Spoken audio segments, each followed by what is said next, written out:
Welcome to the Positively Star Wars Senate podcast.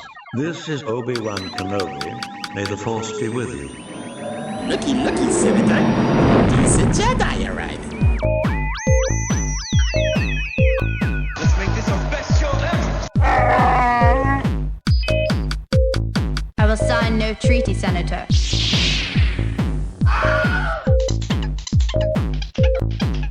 I am the Senate.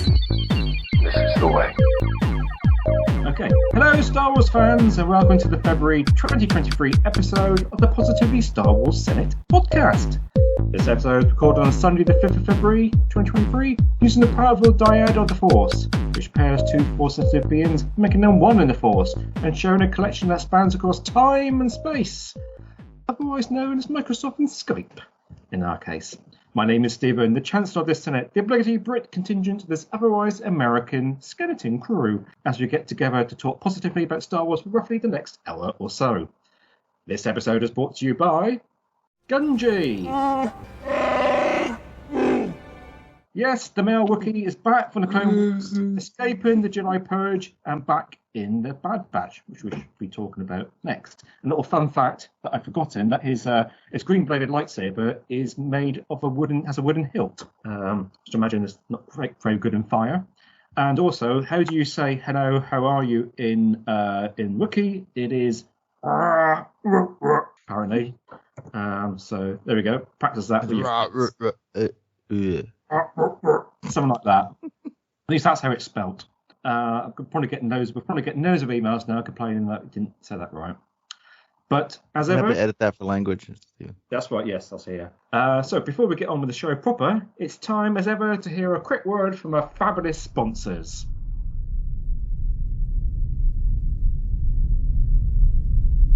Clear Bay 327.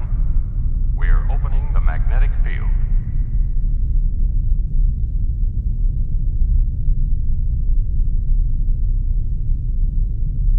And thank you for that. Some very fine words and wisdom there. And remember, if you ever need them, they're there for you. So get on their website and spend some money or whatever. Okay. Good luck. So, whereas I'm in the UK, I am as ever joined across the pond by my positive friends in the United States of America. And this month I am joined in Skype order, Marie. Good morning. Ryan. Hello there. Ron. Greetings and salutations, fellow senators and chancellor. And Ricky. Hello. Sorry, wrong franchise. Okay, so on this episode, we will be doing very shortly. We go around the table to see what's been happening in Star Wars land. And we will be discussing the Mando Season 3 trailer, 4 episodes of The Bad Batch, which have dropped since we were last on, and we will be having a mini quiz, which is basically what was left over from a massive quiz last show, which we spent so long on that we all had to go off and do other things, but we could finish it. So it's time to go around the table. And as I don't always get to say what I've been doing in the last 30 days, I'm just going to quickly say my amazing Star Wars news in the last 30 days is that I have completed the Battle of Jeddah Audible book from the High Republic. Yes! Nice. Yes. So You're ahead of Ryan. Doesn't happen very often. I got no way to read it or listen. Doesn't happen very often, but that is some Star Wars task ticked off as accomplished. But we shall start proper with Marie. Well, mostly I've just been watching The Bad Batch, but I also did start reading Heir to the Empire just for kicks because Ryan suggested that particular series. Was it Ryan or was it Ricky that suggested that particular series? Yeah. And okay, right. so yeah, I've been reading that, and that's about it. But I do also want to dive into the original trilogy novels, so the novelizations of the movies. So there's that as well. But that's been my Star Warsing. How far did you get there? How far did I get in air? I didn't get too far. I got about 3-4 chapters in so far because I've been really busy. But other than that, I'm really enjoying it because it's one of my favorite series. Yeah, that's about. I think I only made like 5 or 6 chapters in the past month. It's not been quick for me. No, it's. I've been super busy, so I've only been able to make it into about 3 chapters. Well, it's like I'm not going to be reading it because I only do canon, but I have heard good things about it, so it'd be interesting to hear what everybody has to say when they get through it. I'm sure we'll have more discussion about that as time ticks on. Speaking of which, time has ticked on to Ryan. My Star Warsing over the past, I guess, month. I can't remember if I finished Convergence before last month's episode or just after. Excuse me, I have a little cold if I sound much more deeper and smokier this time around. But I finished Convergence. Very much jazzy. That's pretty cool. Very right this week. Just Convergence from the High Republic. And because of that, I wanted to read a bunch more, so I listened to High Republic Mission to Disaster and High Republic Into the Dark, all while trying to also read Heir to the Empire, which is a little bit easier because I drive a lot for work, so I have a better chance of listening to audiobooks. So I was able to finish both of those. I thought you were like listening to it while you're actually reading Heir to the Empire. It's very really weird. So, but yeah, I was able to knock those out. Great tie along. I just love the connection between High Republic first and second. Well, again, we could probably cover that down the road, but I just love to jump from one to the other and seeing the backstory. And I'm just excited to see more of the High Republic come along. And as I mentioned with Marie, I'm only about 6 chapters into Heir to the Empire or Heir of the Empire. I'm not even sure which one it is. So, and this is my first foray into reading anything about Thrawn, because I keep hearing things about him. So, I'm giving him the benefit of the doubt and trying to read about him. Out of respect, I don't want to comment on the character that I know nothing about. So, and again, I'm doing all of this a lot of the time specifically because Ahsoka appeared in Mandalorian. I mean, that's really the only reason, because and she asked about Thrawn. I watched Clone Wars because of it. I'm watching Rebels because she's appeared in it, which I'm near the end of season 3. And now I'm reading Thrawn all because it was brought up in, Mandalorian. So the plan that Favreau and Filoni are doing to get more interest into these older characters definitely worked on me, because I'm just trying to find out more about them. So they're on there playing the long game. So yeah, that's about it for me. Just lots of little Star Wars here and there. Any space whales yet in Rebels? I think I did see those. Yeah, because they did the hyperspace. They're like, oh, they can travel at hyperspace speed. Yeah. So I was like, oh, okay. And I'm meeting, there's some, whatever planet they're on, and there's some really big guy that's like, I keep forgetting his name. I really like him. Bendu. It's Bendu. Bendu. I love that guy. I love like the Master's wisdom. I think he's so cool. His design, his character is, the way he talks about the Force. I'm really enjoying everything with Bendu. Voiced by Tom Baker from Doctor Who. Yep. Oh, okay. No idea who that is. We've had this conversation. I said to you, one of my favourite Doctor Who's. Yeah, he's one of the old Doctors. One of the old Doctors, yeah. One of the more popular ones. I think he actually comes across, up until maybe a couple of years ago, he would have always been everybody's favourite of all time. But I was... the scarf, right? Yes, a few of them had scarves. I think David Tennant is probably up there at the top these days. Okay, right. Ron. Hello, everyone. My Star Wars is a bit light. I've obviously been keeping up with the Bad Batch, and recently had a toy show, the one that happens near my area that's close enough, and ended up picking up. I'll drop some pictures in the chat. Picking up some 6-action figures, some obscure ones. They had the baggies. They have the Ziploc baggies, and they have a collection of like the Common Core figures or whatever. Anyway, there were 2 baggies that had Baze Malbus and Chirrut, and then there was one that had Zeb and Hera. And I just thought they were cool to be loose, seeing them out. And picked up the Star Wars Risk board game. I want to try that with my with my nephew, and a pop, an R5D4. Just wanted to add it to my collection for whatever reason. It spoke to me. I usually don't, when I go to those shows, there's tables and tables of pops, and there's, pops for everything, and pops for Star Wars and everything, and I usually kind of just walk right past them or whatever. But for whatever reason, this guy spoke to me, said I had to have him. He wasn't in my collection, so I thought I'd bring him home. But that's about it for me for the Star Wars since we last met. Not too much going on. Okie dokie. Right. And just one update for all the listeners, because I always get loads of emails coming through asking about the sail barge. Just want to check is it still in the box. Yes, still right where it should be, or it has been. Hasn't budged. You reminded me though. I did pick up as I'm looking to post pictures in the chat. Picked up a very cool Lando Calrissian 3 3/4 figure. It's branded as it's from one of the games, one of the video games. He's in an outfit. He's in a very very flashy outfit from Battlefront 2. And just I have never seen that figure anywhere in the mainstream stores, whatever, in terms of a Target, Walmart type of store, whatever. Ended up finding it in an FYE, for your entertainment. It's like a music, pop culture type of store that you'd find in malls or whatever. It was just a very, very neat take on that figure that also spoke to me. I was like, that's I gotta like add the this. outfit he wears at the end of Solo when he loses the Falcon, right? Could be. The cards branded Battlefront 2. Yeah. So and actually it says Lando Calrissian Star Wars Battlefront 2 is that was an description. unlockable special outfit you can get for him. Yeah, all right. So it's my main outfit I use for him. I love that. Yeah. It was a very cool outfit. It seemed very Landoish, and it was a Donald Glover.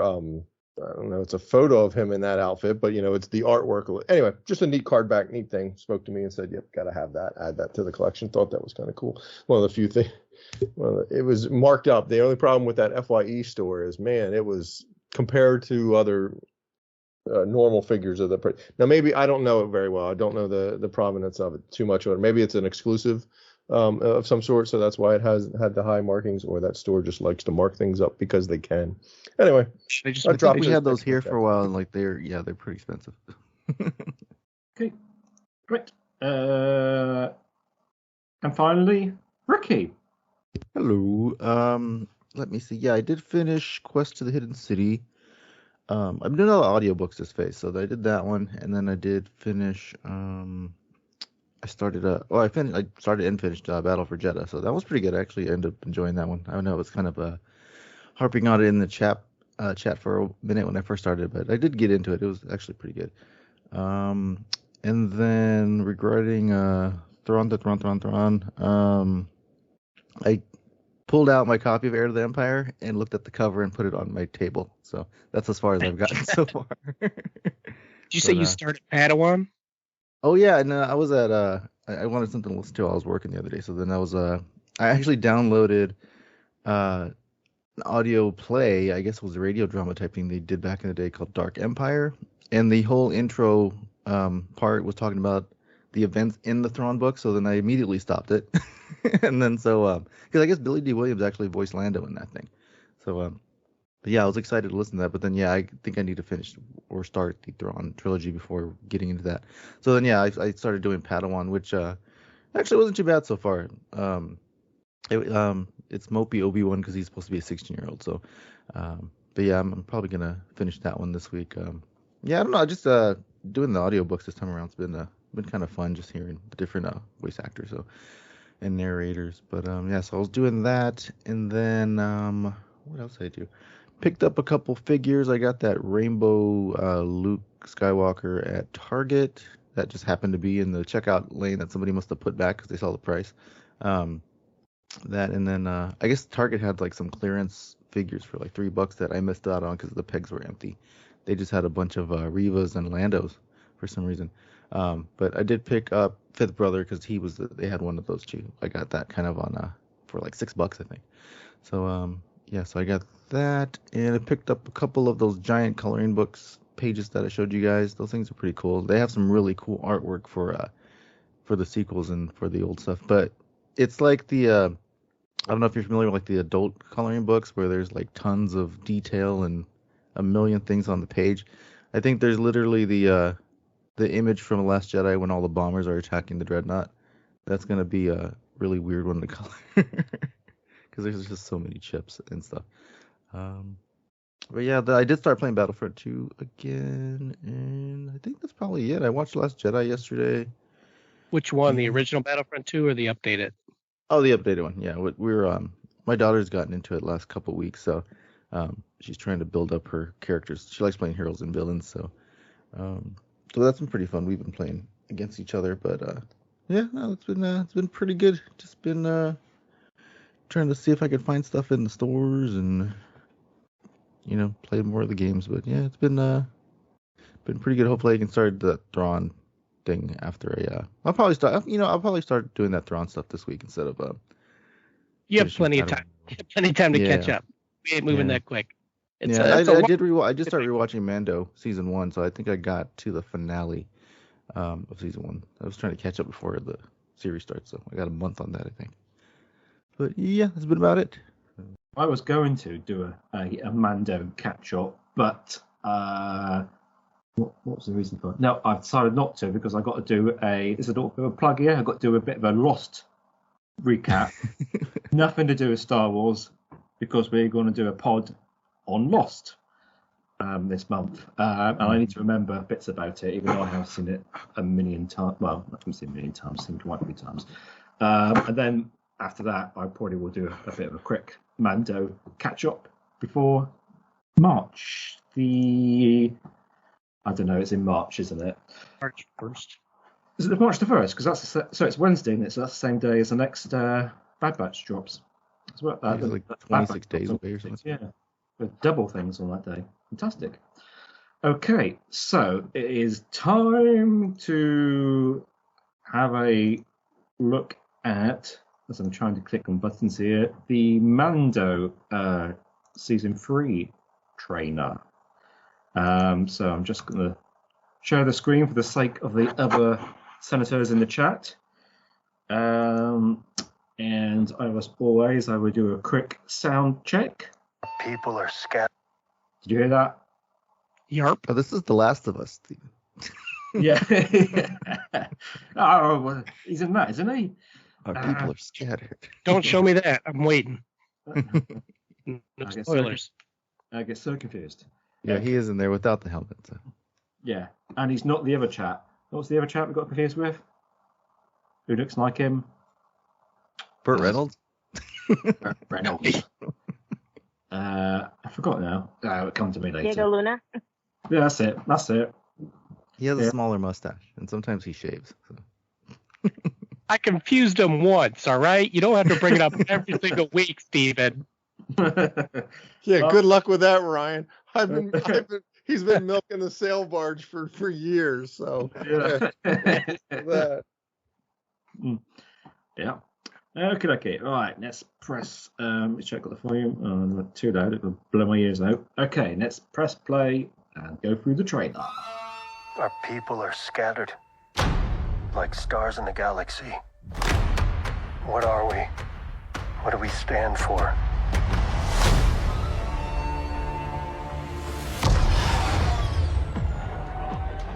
Being a Mandalorian's not just learning about how to fight. You also have to know how to navigate the galaxy. That way, you'll never be lost.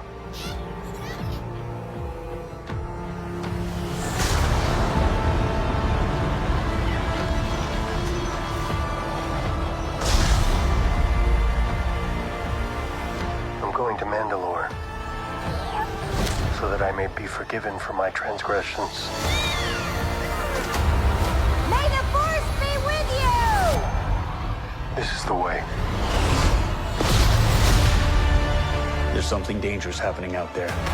And by the time it becomes big enough for you to act, it'll be too late.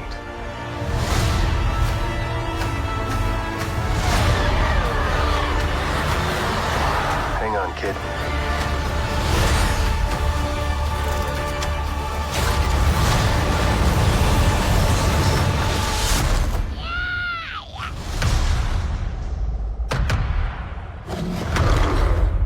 This is the way.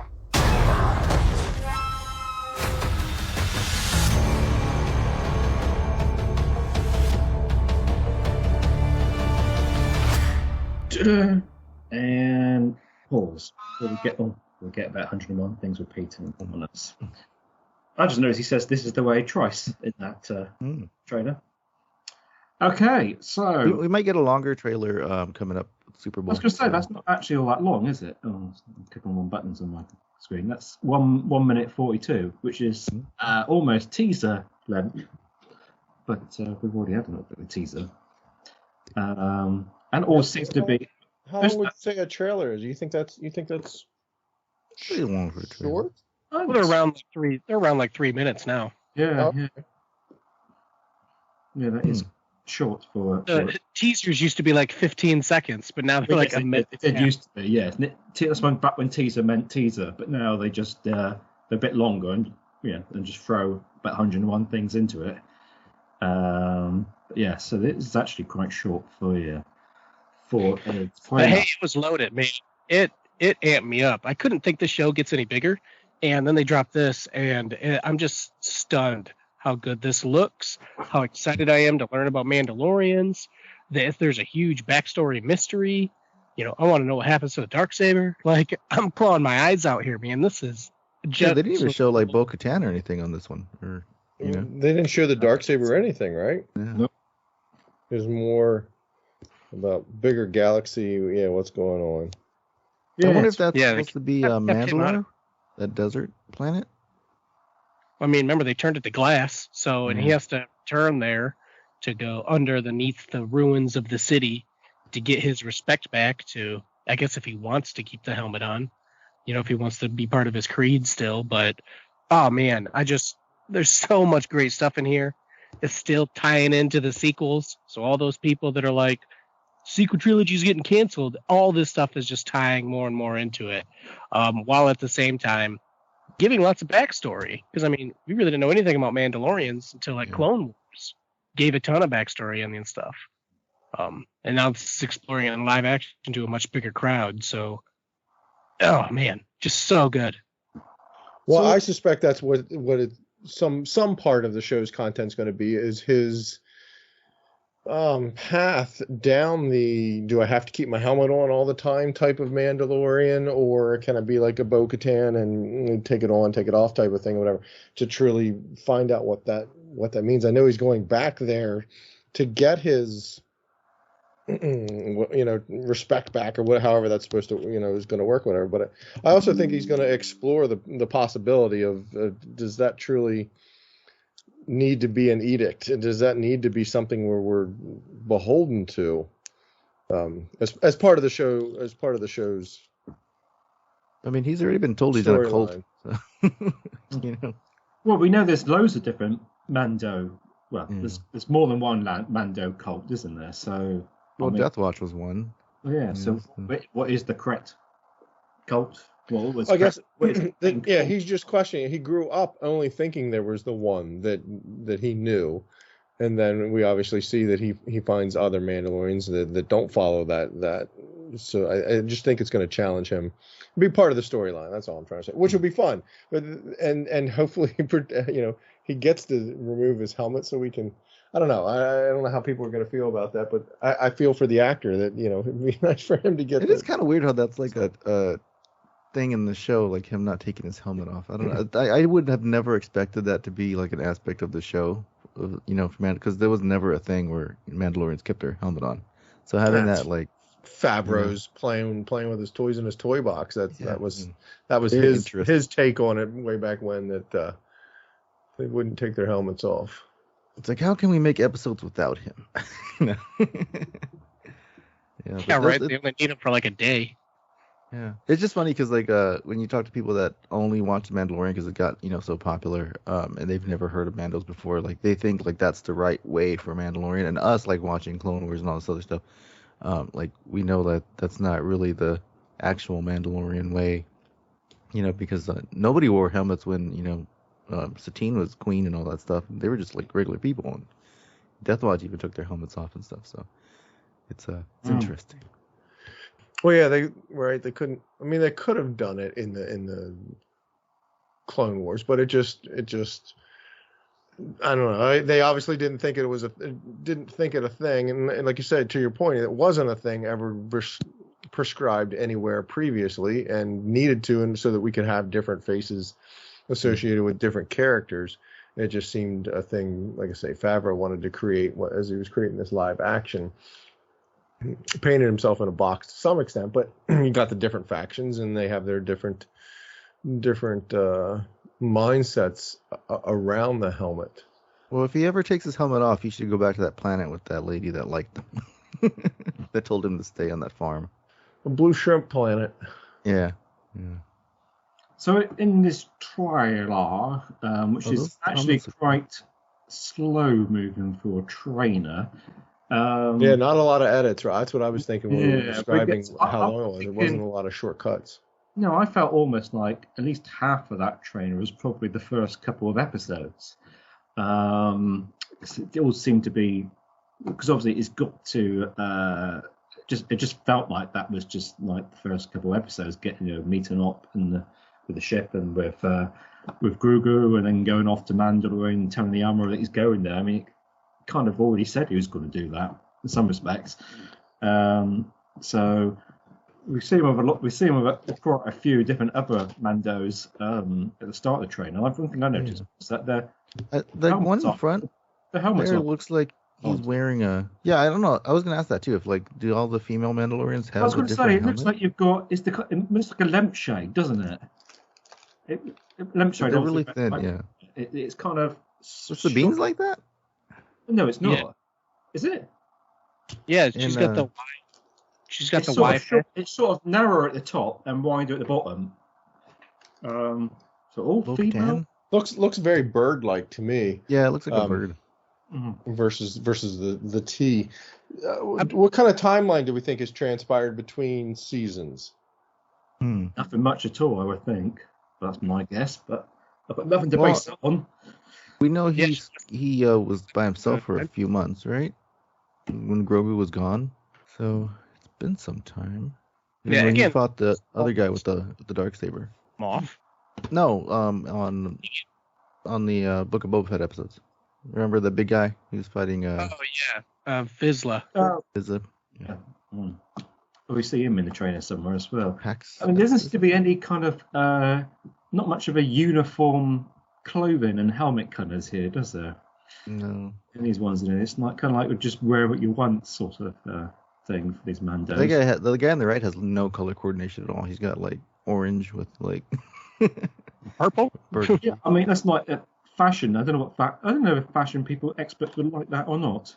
Beskar. Like if they just colored like it. Mando's old one, like his old armor. Yeah.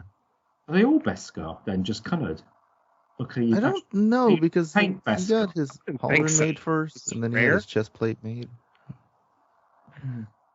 But I don't think they're all Beskar, but no, because they made a big deal when he got his, so yeah, I kind of assume jealousy.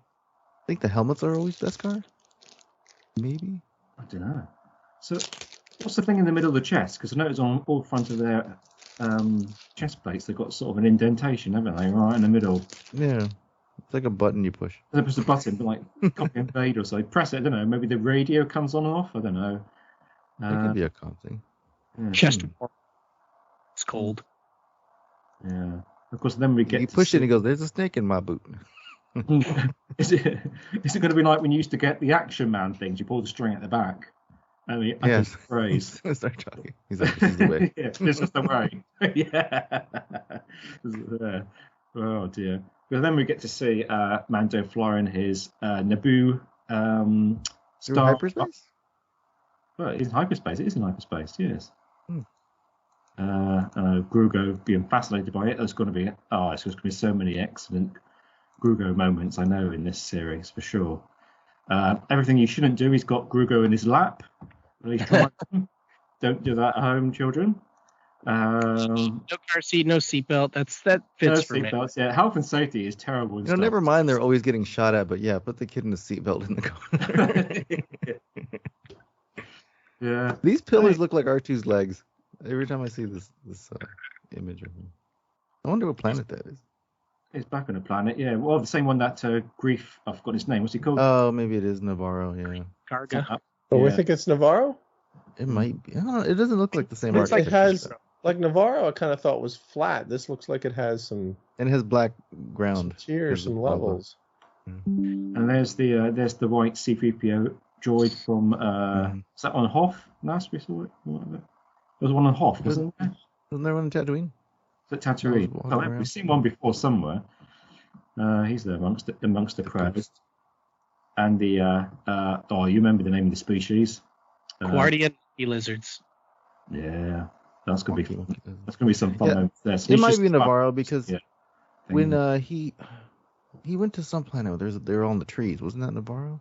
Or no, where did he fight those when they had that boxing match with the Gamorreans with the skinny legs? What planet was that? Oh, no, you can see one of those D2 droid thingies, isn't it? Oh, Two droids in the background. the K2 one? No, it's that. The one in Jabba's palace, isn't it? Mm. EVD9. That's it. Is when we will fit you with a restraining bolt. That's it? Yeah. Yes. You're a feisty one.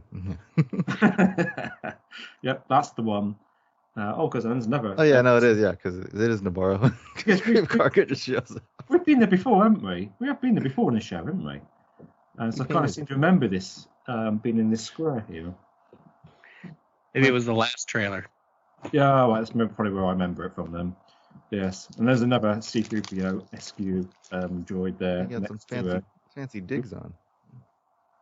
to the food Trudix electronics around. So obviously he's gone there for some reason, which we will find out. What's going on there? There's a look, there's a droid standing on top of some Clone War Oh yeah. trooper helmets. It's the IG-11 statue. We saw that's that. it, yes. We saw that. We've seen it before. But yeah, it's the IG-11 statue that they. Oh man, that'd be excellent to get and put on my side of my desk or on the shelf. Yeah, Is it a statue or is it actually him? I blew himself to pieces. Oh, It's yeah. a statue. Yeah, pretty sure he Terminated was. himself, yeah. Oh man, I was rewatching those episodes where he's like, "I will initiate the protocol" when he was gonna blow himself up in the first episode. Oh, yes, yeah, It was so yeah. hilarious. To get to see the armourer back again, him telling her that he's going. I thought he said that last season. I'm going to Mandalorian. Maybe that's a flashback. Well, she's back in her little like cave thing on Navarro, so the underground thing. I don't know that he says he's going back. She tells him. He asks, "What can I do to atone?" And she says that. But I don't think he says, "All right, well then I'm gonna go back." She, so this she is tells him you gotta purify yourself in the waters of Lake Minnetonka. You know, so this is either him coming back to her, but yeah, how did she get back to? Well, if he got back in Navarro, My head fiction has got it. How long ago is it since season 2 now? It's been a while. I was going to say, it must be. Well, in my head, I've sort of progressed the storyline a little bit, so maybe. When did we start the podcast? Because the first year we started doing this was when we were doing season 2. Was it? When Luke showed up, the finale. So that was like 2020. Surely not. It's been that long ago. Yeah, it has been. It's been seriously long. Good luck in a minute. So that's obviously Mandalore looking at all its glory, destructive glory. And what's that? Oh, it's a Red droid. 5? R5? What? That's in his Naboo ship, in it. It's got the droid at the back, isn't it? Oh yeah. Well, where's Grogu? Yeah. What's that all about? Maybe that's why he's in the front, because the droid's in the back now. I thought it was surprising because he doesn't like droids, but maybe he's changed his tune on that one. Well, I mean, he showed IG-11 his face, so It's true. Okay. So he took Grogu to Disneyland. Look at the fireworks. That's right, and there they are taking off doing a New Year's Day celebrations. Fireworks. He and said stuff. Galaxy's Edge when they did the fireworks. It's over Life for the... Day. Yeah, Life Day. That's it. Oh, good. And we're reminded it starts on March 1st, and obviously we're on Coruscant, I imagine, at some point, or it could be by that point. It could be the the High Republic. Sorry, not High Republic. New Republic capital. What's that one called again? Help me out, folks. What? It gets blown up in the Force Awakens. Hosnian Prime. Hosnian Prime. So it could be there. We're So he's talking about Steven, if they go to Hosnian Prime, we might see a young what's his name from Resistance? Poe? No. No. What's his name? His the name? main guy from Resistance. Oh, Kaz. Kaz. was from there. Kaz. No, we don't think we're going to see Kaz. I would contend that's Coruscant. It looks like Coruscant. The place could be built up like that, but that's really making Coruscant vibes. Well, we know they started moving the capital around the galaxy afterwards, so maybe they show something and that's why. Maybe it gets attacked and then they start moving it. I don't know. Who knows? Maybe we might see the beginning of the First Order or something like that. What's interesting is having the closed captioning on that we get some insight as to who's talking. So the closed captioning show us that it's Captain Carson Teva. Carson Teva, which is a new name to us, right? Or is it? Because it's this No, chap, it's not. isn't it? It's not. Who's that? Oh, it's him. Is that him? He was in the in the ships, wasn't he? Yeah, on the pilots, along with Filoni. But did he use a name though, or did they just call him Red? Just called him Pilot, didn't they? I think last time around, maybe. I don't know. I can't remember. I don't know. The episode when he goes and talks to but right, this Cara Dune. person's familiar, but that name. Yeah, I don't know. Well, I mean, if you press play, you can hear him talking. Hang on a minute. I'm just going to say we've got the cloning scientist. Yeah, that guy just doesn't die. No, well, how many times they never try to kill I didn't even know that's Parsnick in there, huh? That's a crazy looking droid. I like that droid. I took that to be that guy that we see chasing Grogu or wanting the scientist that was doing the experiments on him. Dr. Pershing. Pershing, yeah. They don't. He doesn't say anything, so they don't mention him. But to me, it certainly looks like him. Time it becomes big enough for you to. Yeah, so he's speaking. So that is Carson Teva is speaking to him. So what do you think he's talking about then? Something big is happening, and by the time he finds out about it, it'd be too late. Don't know why he's telling Mando that. It should be the whole Republic really that. It's a teaser. Well, perhaps the cloning aspect of by the time you do something, it's going the cloning aspect is going to have already happened. It'll be too late. Who's he talking to though? He's talking to Mando, presumably. Yeah, I assume. Well, that's interesting. The way they cut things and the way it actually happens. That may not be the case. Not necessarily they don't true. look like they're in the same spot. So is Captain because they captured the scientist. What was his name again, Ricky? Dr. Pershing? Pershing, right? They capture him at the end. He's like, "Don't you know who I am?" And who captures him? So maybe they are. Maybe this Captain Teva is talking to Pershing about, or Pershing's talking to him about. Once you find out, it's what's the tagline again? It's once you find out it'd be too big and you won't be enough time to do anything about it. But obviously, we see he's escapes at some point, obviously, because he's out in that speeder in the bit before. So. Oh yeah, he is out and about on his own for a joyride. He's talking about Thrawn. Yeah, that'd be the long game there. Yeah, all you have to do is wait 20 years and you finally get his plan into motion. I mean, he could be talking about the First Order because by the time it becomes big enough, they knew that the First Order was there. Nobody believed them. Well, at this point, though, is the First Order even a name at this point in time? It might not have a name. They might not know, who they are. They just know that there's pretty much people out there. We think this time it's only just remnants of the Empire lurking around, isn't it? Still. Yeah. I mean, if they took down Gideon and they took down, they keep taking him down. So. I think we're still before the bits of the New Order lurking about, but I might be wrong. And then the heck is all this? Doesn't make any sense. Oh, it's him down a cave picking up. That is Mandalore, that right there. A helmet that's been left out in the woods, the water for too long. It's all rustic and stuff. The Beskar rusts, I guess. Oh yeah. You take that as water? You take that as rust, or you take that as covered in ash, covered in dust? Well, yeah, covered in rubble. Fine, would Looks like they got hit with the leveler. But it was down a cave and there was some water, wasn't there? Yeah. The visor's gone, which I'm still wondering if the visor is made of Beskar, the glass part. Nah, probably not. Mando's Gorilla getting punched in the Glass. face. There's by nothing in the middle though. There is nothing in there. Is it? Yeah, you are. It is a Sparta-looking helmet that's opened. So somebody's going to come. I'm Mandalorian. No, I'm Mandalorian. No, I'm all that kind of stuff. As in, I'm Spartacus.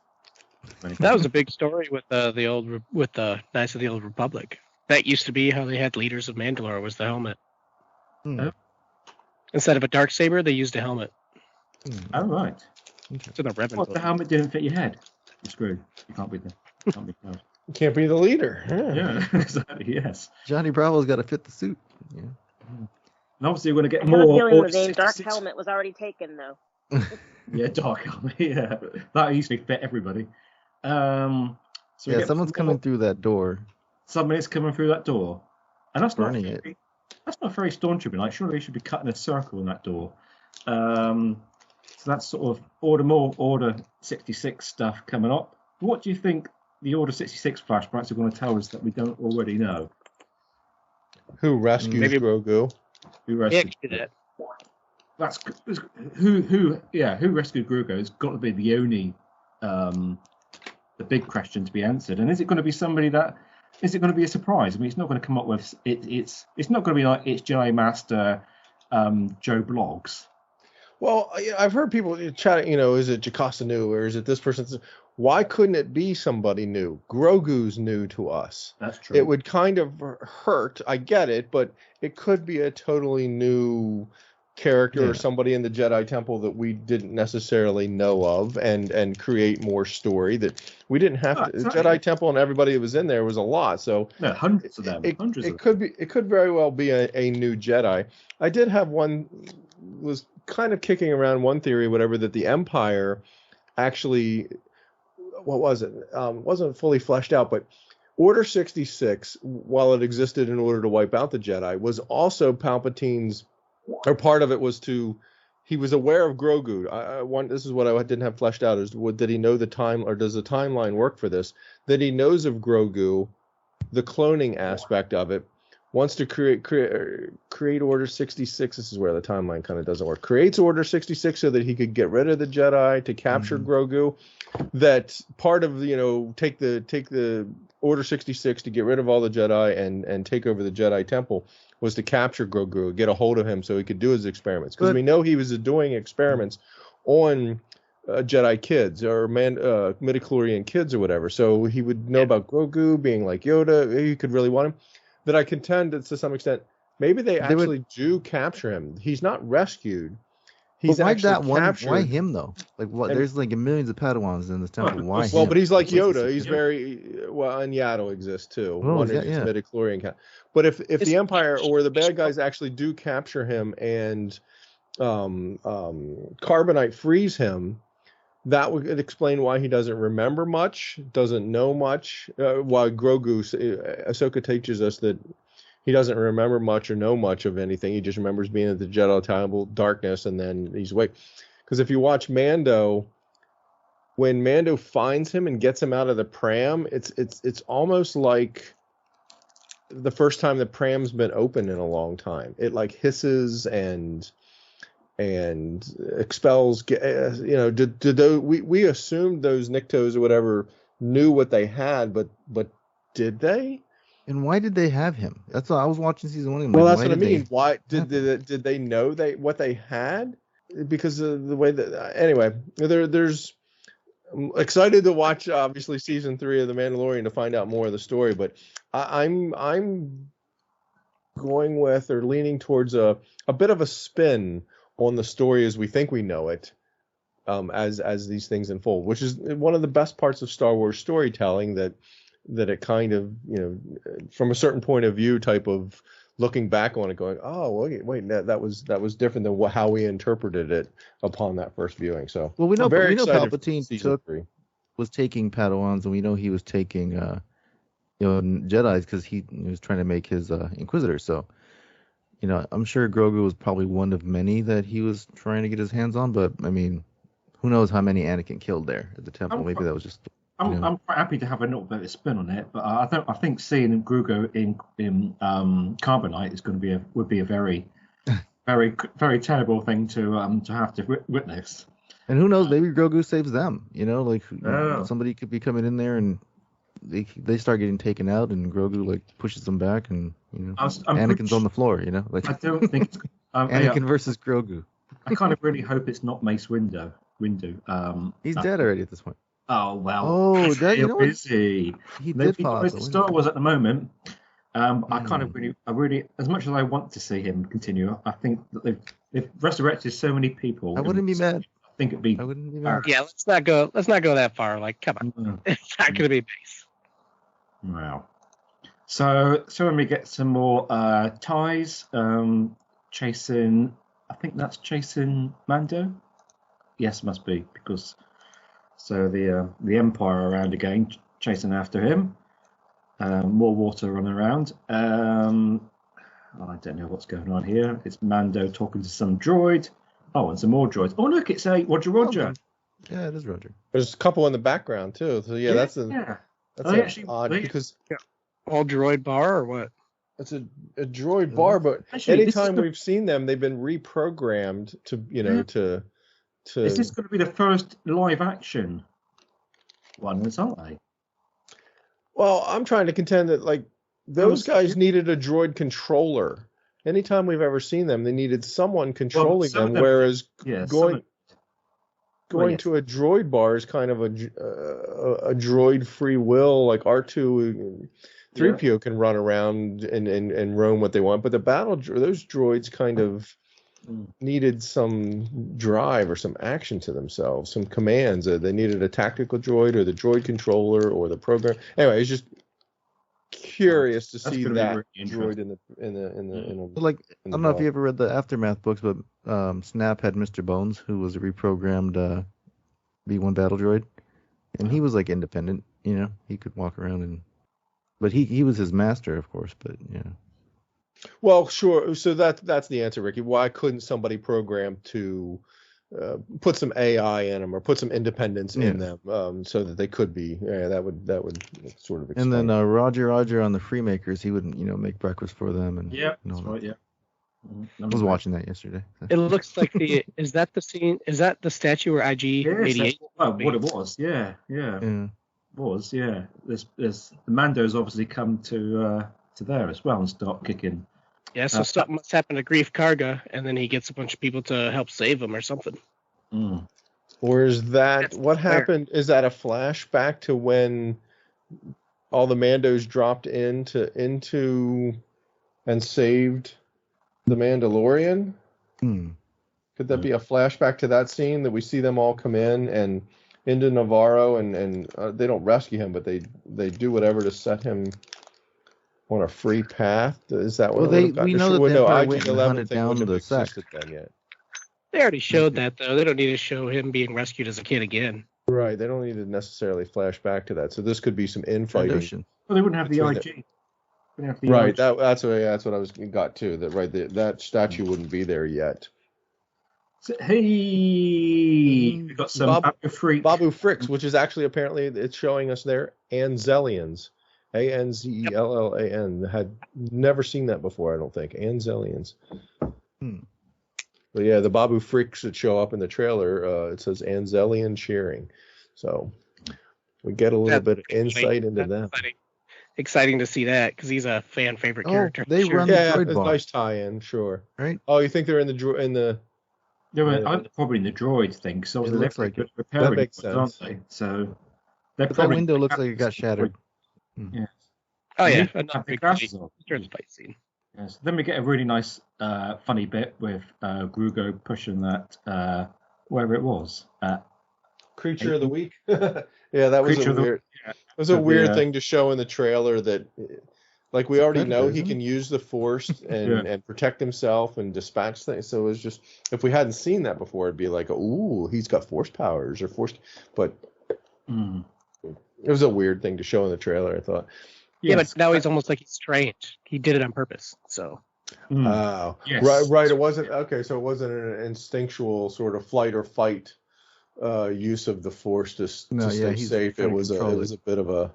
Didn't pass out or nothing, because he already know how to befriend a Rancor, and now he's using it to push this werewolf creature. So He's Well, that he's had a little bit of with training. Luke. Yeah, as I was saying, just from his little bit of training with Luke, he had apparently enough time to learn all that. Yeah, well, there's training with the frogs. Probably good enough to learn how to throw something backwards. Just think of it as a frog. That's probably what Luke said to him. Imagine. Yeah, so that's the trainer, and probably chances are we will see bits and bobs before the first episode drops. But by the time we come back for our next episode, we would have seen the first. I'm just trying to get candle. We would have seen the first two. Yeah. So yes, if we come back on the 5th, that is, everybody's available. Yeah. And like Ricky mentioned, they might have another trailer at the Super Bowl. So I just find it funny that I know Mandalorian is March 1st, but I have no idea when the Super Bowl is. I don't know when is that. Yeah, it's this weekend. Yeah, this weekend, is it? A week from today. A week from today. Valentine's weekend? Yeah. Oh, okay. I had no idea. Well, Valentine's on what, Tuesday? Yeah, you always go before though. Yeah. Like I say, you're all big American football fans. Yeah. In fact, you're making me feel like a big American football fan, and I don't know anything about it. So I'll admit, I am if my team's in it. My team's not in it, so it's an excuse to hobnob with some friends and we're hosting it have here. a party And and I don't even know who's going to play. You probably be able to hear it from your house. Yeah. I don't know. Ever since I know the 49ers are out, I mean, Tom Brady, maybe. Really... I don't know who's. Tom Brady, he's still got time for a comeback before the Super Bowl. Does the fridge still play? Sports. He officially retired. So the Solitary Clone, Bad Batch, is an episode we probably haven't discussed or hashed. Yes, I've just pulled it up. So we've got 4 episodes of the Bad Batch that have aired since we were last on here to whiz through. And episode 3 was called The Solitary Clone. Spoiler warning. Spoiler warning. Spoiler warning. And this is the one, very good episode, I believe. The one where Crosshair talks like this the whole time. Yes, Crosshair is assigned to Commander Cody on a mission to the former separatist planet D6. It looks like D6 to me, but it might not be pronounced that. To rescue Imperial Governor Groton, who has been captured and taken hostage. After a successful assault, they encounter D6's governor, who demands D6 remain out of the Imperial jurisdiction. Citing the Republic's refusal to broker peace with the Separatists during the Clone Wars as reason, Cody argues for peaceful resolution. But Crosshair kills the governor anyway on Groton's orders, and D6 is brought under Imperial control. Returning to Coruscant, Cody questions whether the Empire is really doing any good around the galaxy and deserts soon after. So obviously he's made a decision on that one. But I will say, one of my most favourite episodes ever of Bad Batch and of any Star Wars cartoon, animation, sorry, not cartoon, animation, this one. So, thoughts? I don't like Judgy Cody because he tried to kill Obi-Wan. So who's he to? Oh, you just had the order at that point. Yeah, he didn't try to. He was ordered to, and he didn't try to. He just ordered others to do it, right? Or did he ordered fire? But yeah, it was fun to see Cody back. Yeah. As Steven mentioned, this episode of the Bad Batch is very much Clone Wars Redux. That we had a lot of troopers and droids, clankers, just some great action in this episode all the way around. But it was a fun bit of nostalgia to some extent for having watched the Clone Wars, but it felt very much a Clone Wars episode. Was it last season they had that episode called The Last Battle, and they still had droids that were fighting? What is that from? I thought that was Bad Batch. They had the droids thought the Clone Wars was still on, and they wanted to finish or something like that. I thought that was. Isn't that a Rebels episode? Was it Rebels episode? Oh, it reminded me. That's what this episode reminded me of. It's Rebels. Oh, it was Rebels. Yeah, that's right. Okay. Rebels episode. Spoilers for Ryan. But yeah, no. Hey, did any of you guys think that the woman that was in charge, whatever, I forgot her name, but her outfit looked really familiar. Her helmet, I couldn't put my finger on it. Is this the Rey lookalike? I felt like we've seen it before, but I couldn't tell. It kind of reminded me of the Kessel Guards, but I couldn't. I don't know. Her outfit was kind of reminiscent, but no, it was. I kind of had the same thing, and to hear him say the Rey lookalike, it's kind of because you're covered up, but then there is.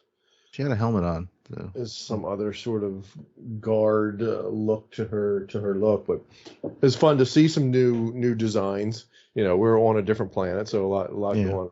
The troopers that we get, the stormtrooper is like the first iteration of stormtrooper, or like a Macquarie looking iteration of that traditional stormtrooper helmet. Got away from the clone look. I mean, we have it's tough to talk about because we have clones in this episode, but then we have the Empire clones, stormtrooper types or whatever. That I think is our first look into them. But I mean, it's a few weeks ago now, but I do remember this is a fantastic episode. How did we get Cody? We got Cody because they didn't. What was it? Crosshair. They weren't ready for him to lead command or whatever, and he got paired up with. They didn't trust him, did they? Because he was just back, but just out of the. He asked for Cody, didn't he? Didn't he ask for Cody? Well, I think the governor or the lead Imperial said you're not ready to command yet. You're going to do this guy. Cody asked for Crosshair. That's what it was. I knew one. Cody asked for Crosshair, knowing that he'd be good on it. So yeah, this is the one that had what does Cody know about Crosshair? This one that had that good line of like, it seems like everyone around you seems to desert the Empire. Like maybe it's then they think Crosshair's the problem. Literally, Cody says those few words, and within half an hour he's legged it. He's gone for half a dose. What did they do with him? Dose to literally just going, which is quite a little bit of a turnaround, but we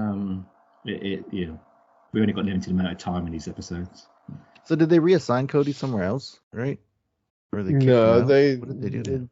It was vague. I don't think it was like some other clones or whatever. That it's vague. I don't think it's specific. We don't see him shot and falling off a cliff like we did that other episode. That there's just. He's we see. I thought we last see him pondering the events that took place and the orders and how things are supposed to be going or whatever, and then we just don't see him anymore. We don't know. And then the guy's like, "Oh, he's not assigned to you anymore. We're gonna get somebody else in here." Yeah. They kind of hint at him. Well, they said he deserts, didn't they? They said he's gone. Oh yeah, they did. I think they hint at it, but I don't think they say Cody has deserted. I think they did. I think they did.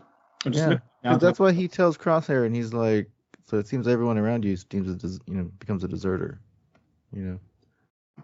So yeah, it did drop a name. The Bonteri name got dropped in this episode. That is a blast from the past. Well, that lady was mean. It actually says, following the return to Coruscant, Cody admits these thoughts, what he just said, to Crosshair, and went AWOL soon after, abandoning him.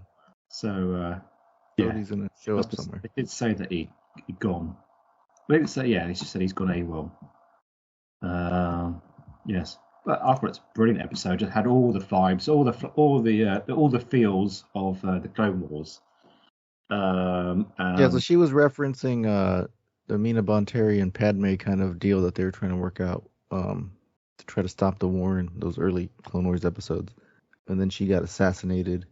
So that's interesting. They tied that in there. So do you think Crosshair's getting any more doubts at the end of this? He looks more grumpy and isolated than ever, but I don't know if he's actually thinking, maybe this isn't right. I think he's just crazy. I think he's like too far in. He can't turn back now. He's all in. I'm starting to see their fallout. So, because there's not a specific line when the clones start to get phased out, I believe, because there's still like a couple year gap in there. Yeah. So, but we're starting to see it more and more. And probably with them more and more of them sort of going AWOL, revolting and stuff, that just fuels the reason to get rid of them or move them on quicker. Yeah. I feel like they can't be trusted and they can brainwash other people. To get some new soldiers in there that don't have all the baggage. Yeah. Stormtroopers get paid, don't they? Apparently they do, because in the Get 3 hots in Andor they stole their cache of money, their salary. Remember? That's right. Yeah. Which I just assumed they just didn't get paid. Like, would they let them have leave and they can get to go hang out? No, I just think what they do, didn't they leave? They go home to their family, take their uniform home, put it through the wash. If one didn't go very well, and then say, "All right, my love, just hang out my stormtrooper uniform." It's the guy from Robot Chicken. What was his name? Gary, the stormtrooper. Gary. Yeah, Gary, take your daughter to work day, sort of thing. Oh, Gary. Yes. Okay. Well, Cody obviously doesn't ever catch up. I don't know. I guess he can never catch up with a Bad Batch proper, because they would say, "Let's get that chip out of your head," and we never see Cody. Not that Cody couldn't happen, and Cody's off doing something. But you'd think Cody would end up with Rex and the fishing crew, the retiring fishing village crew, at some point, or whatever. But obviously, there's more story to Cody, because he's not dead, basically. He could go back he to still that has his chip. LaQuaid guy, because he know him too. Wasn't that Rex and Cody that met that the deserter guy? Cut LaQuaid. Yes, the one on the planet. Was Cody there? I feel like Cody was leading, and then Rex got injured, and that they helped Rex out. Cody was there too. I'd have to rewatch Clone Wars. Yeah, I had to rewatch the Cutler Kane episode. Anyway, good seeing him. It was a really good episode, because this is the one. Yeah, this is the one. The two, him and Cody, they're fighting the battle droids and the droidicas, and the have to do the mirror shot up the. They were running up the stairs, up the tower or whatever, to try to get rid of the controlling. They didn't do droid, the droid popper, the tactical right? droid. Like, I was like, oh, that's the technique, but I guess Cody didn't know that. I don't know, because that was Rex's deal. I would think that they would know how to use the droid popper on it. No, when they were rolling the little bombs underneath the droid, because if you had it bounced off of the shield, remember? Into the thingies, yeah. Oh, if you do it too fast, yeah, it'll bounce off the shield. But if you, oh yeah, I was loving that. Actually, think, oh look, droidettes going, yes, bring it on, bring it on. Oh, so much to laugh about that episode. Probably crazy sniper shot. Easily the best one of the season so far, I'm saying, but I think obviously the most recent one would be a reasonable second to that. So after the Solitary Clone, we had Faster, More Intense, episode 4. Wait, how does Solitary Clone end? I think the credits come up at the end. Right? Yeah, and then the music starts playing. Yeah. Right, fine. No, he just tells him that Rex went AWOL, or Rex, Cody, and then he's going to have a different commander or something. Oh. And then it doesn't end with him going back to his bunk, doesn't it? Oh, yeah. Sits back on his bunk and looks sort of like downhearted and contemplating things and that kind of stuff. And the credits roll. Right, yep, that's how it ends. He was told about Cody, and he just... Yeah. He becomes a solitary clone, yeah. Just him and his clones keep disappearing. All right, yep. All right, the Speed Racer episode. Speed on to the pod race. Because the next one is the faster Riot racing, faster, more intense than one. So while Hunter and Echo are away on another assignment, Sid takes Omega, Tech, and Wrecker to a riot race on Safa Toma to visit her cocky droid racer Tay Zero. Sid is challenged by one of her business rivals and his racer Jet Venim. And during the next round, the business rival orders for him to cheat. I thought they all cheat in pod races. I thought that was the whole point of it myself. But anyhow, causing Tay Zero to lose. And so when the rival comes to collect the money, Omega challenges him to another race for Sid's freedom. But just before the event, Tay Zero is wrecked in an accident, which is an absolute shock, I must say. Yeah, that happens. Tech takes Tay Zero's place as Sid's pilot, and using his calculative intellect to offset his lack of experience, he wins the race. And basically, Sid is saved. But the sort of the downside, the more what's the word? The more sort of darker tone of this episode is that the chat warns the clones that one day Sid might turn against them, which is an interesting little bit of jeopardy for the season ahead. But this is basically pod racing. Try spinning and all that kind of stuff.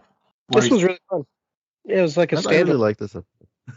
It's the first 2 episodes I really didn't all care that much for, but every episode it seems like it's taking a step up, even though it's kind of its own adventure. I really like this. And the droid that was racing the ship, I actually found the thing really funny. Yeah. Like a super smart alecky droid that's like, I know exactly I am programmed to do racing. So I really liked him. He was one of the voices of BB-8, wasn't he? That was like kind of a big deal for them. Was it? Wasn't Bill I think it was- Hader BB-8? It wasn't Bill Hader. It was the other guy who did like some BB-8 sounds. That was they made kind of a big deal about it on somewhere. I don't remember if I read about it on StarWars.com or some website had something. They were making kind of a big deal about the move to animation for this particular voice talent. It's not ringing any bells in my I don't know. pieces of my head, but you might well be right. Teo. But yeah, they just spent all that time fixing the chat, and I have to say that was I was eating at the time, as I often am when I'm watching a Bad Batch, and I almost choked on my meal when it's just like he suddenly just gets taken out. That was Ben Schwartz. That's what it was. Ben Schwartz. Sonic the Hedgehog. All right. Yeah.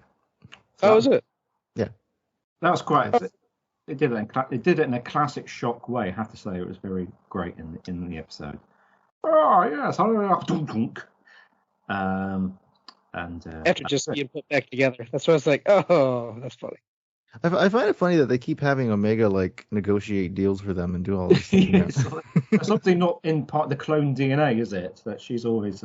She's the leader, most definitely. And you just knew when they first mentioned the first race, they say, "Oh, the other tunnel. You mustn't take the other tunnel." I was thinking, here we go. This is going to come back because it's so short episodes. They don't mention anything about it coming back at some point. And sure enough, that the other tunnel, which was apparently shorter, which had a bit of a, what was it actually to have? It's sort of a gap in it or something, but they're all hovering in the air anyway. I'm not sure how that made a lot of difference. I don't know. Yeah, that was kind of odd. Like they had to go on the ceiling, right?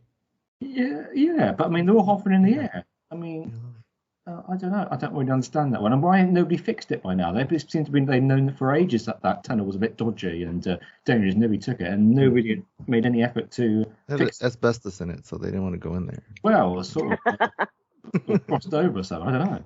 It had black mold in there. You just never have funding for the roads. So. Yeah. Oh yeah, obviously. Didn't have funding for it. I was wondering It's if we always ever saw winter, Riot but never Racing. infrastructure week. Yeah. Yeah. They need to use some of that prize money to fix their race course. Yeah. I did like the designs of the ships and all that stuff. They're pretty cool. I mean, technically it's not a pod racing because they're not pods. They're actually cars. But yeah. Well, semantics. And kind of Tech got his own episode, so I mean, that's good. Oh, yeah. The characters are having their own focus. He's usually a side character type thing, so. That's why they didn't call it pod racing. They weren't pods. But that's an interesting thought, right? We kind of have a crosshair episode, a tech episode. Do we get a hunter episode going around Hawk smashing things? Get each individual ones? Possibly. That would be a Wrecker episode, wouldn't it? I'm sorry. What did I say, hunter? Yeah, Wrecker episode. Hunter just go around being grumpy. Yeah, I feel like I don't know what's up with Hunter this season. He's just like sitting there like He was off. They were off delivering nuggets or whatever. Anyway, this was a fun episode. I found it a fun Saturday morning cartoon episode. You know, it would have been a fun Saturday morning Star Wars episode. I don't need them all to have the lore and the big over story. There's just a fun standalone episode, as it were. We see a little bit into. We don't know anything, but we find a little bit more out about Sid. And we obviously knew she was going to have dealings with a seedy underbunch, but yeah, just the untrustworthiness maybe, or they put that seed of doubt into that character. But yeah, fun. I still think there's something to Omega. Like I don't know, maybe she has some kind of force sensitivity or something. She seems like everything seems to work out with her deals that she's starting to do. But I like that they showed on this one that she was whenever first season they were always trying to protect her, and now she's always trying to protect them all the time. So with her negotiations and her deals, and just be that she's the child in a young focused audience animated show, and so she's got the focus to I mean, you're not going to have record negotiate anything. I'm just saying, that might be the case. There was something to it's a kid show, whatever. What did this teach? Because it taught kids, if you lose your gambling bet, double down. Double or Nothing. It Yeah. wasn't the greatest life lesson. Not that Bugs Bunny or anything back in my day was, giving you the best of life lessons or whatever. But it had a funny element of, if you looked at it that way, it's just like, it's probably not. It's not Little House on the Prairie here, is it? This is the episode that had the spectator get shot. Oh, Right? yes. One of the pods or one of the whatever they go sideways or something. That's and right, yeah. Laser bolts are flying all over, and the announcer even says, "Oh, we're not responsible for." It's a galaxy far, far away. But I kind of thought that was Why is Sid betting if harsh. she doesn't have anything to cover it? Like, she's like making these deals she can't cash up on. Yeah. I guess it's kind of showing how she's kind of shady and not to be trusted, and she's kind of like a Lando kind of character. Well, like any gambling degenerate, she didn't need any money to back her bet because she thought her droid racer was gonna win, and he was until they tag teamed and took him out or whatever, took his pod or his whatever we're calling this riot racer, took it out, but she might turn on the Bad Batch at some point, and I expect she's going to. At some point, they're going to not be working together. I think. I don't think they're going to get 4 or 5 seasons of Sid and the Bad Batch. So at some point, they're going to. I don't know. She could cash on them any point in time by now. Because obviously there's a bounty on the head, but then also she's getting something out of them, isn't she? So yeah. They're doing jobs for her, and she knows that they're going to be the best lot to do the job. So I can't imagine why at any point she'd want to pass them on, but who's going to come along that's better than them? I don't know.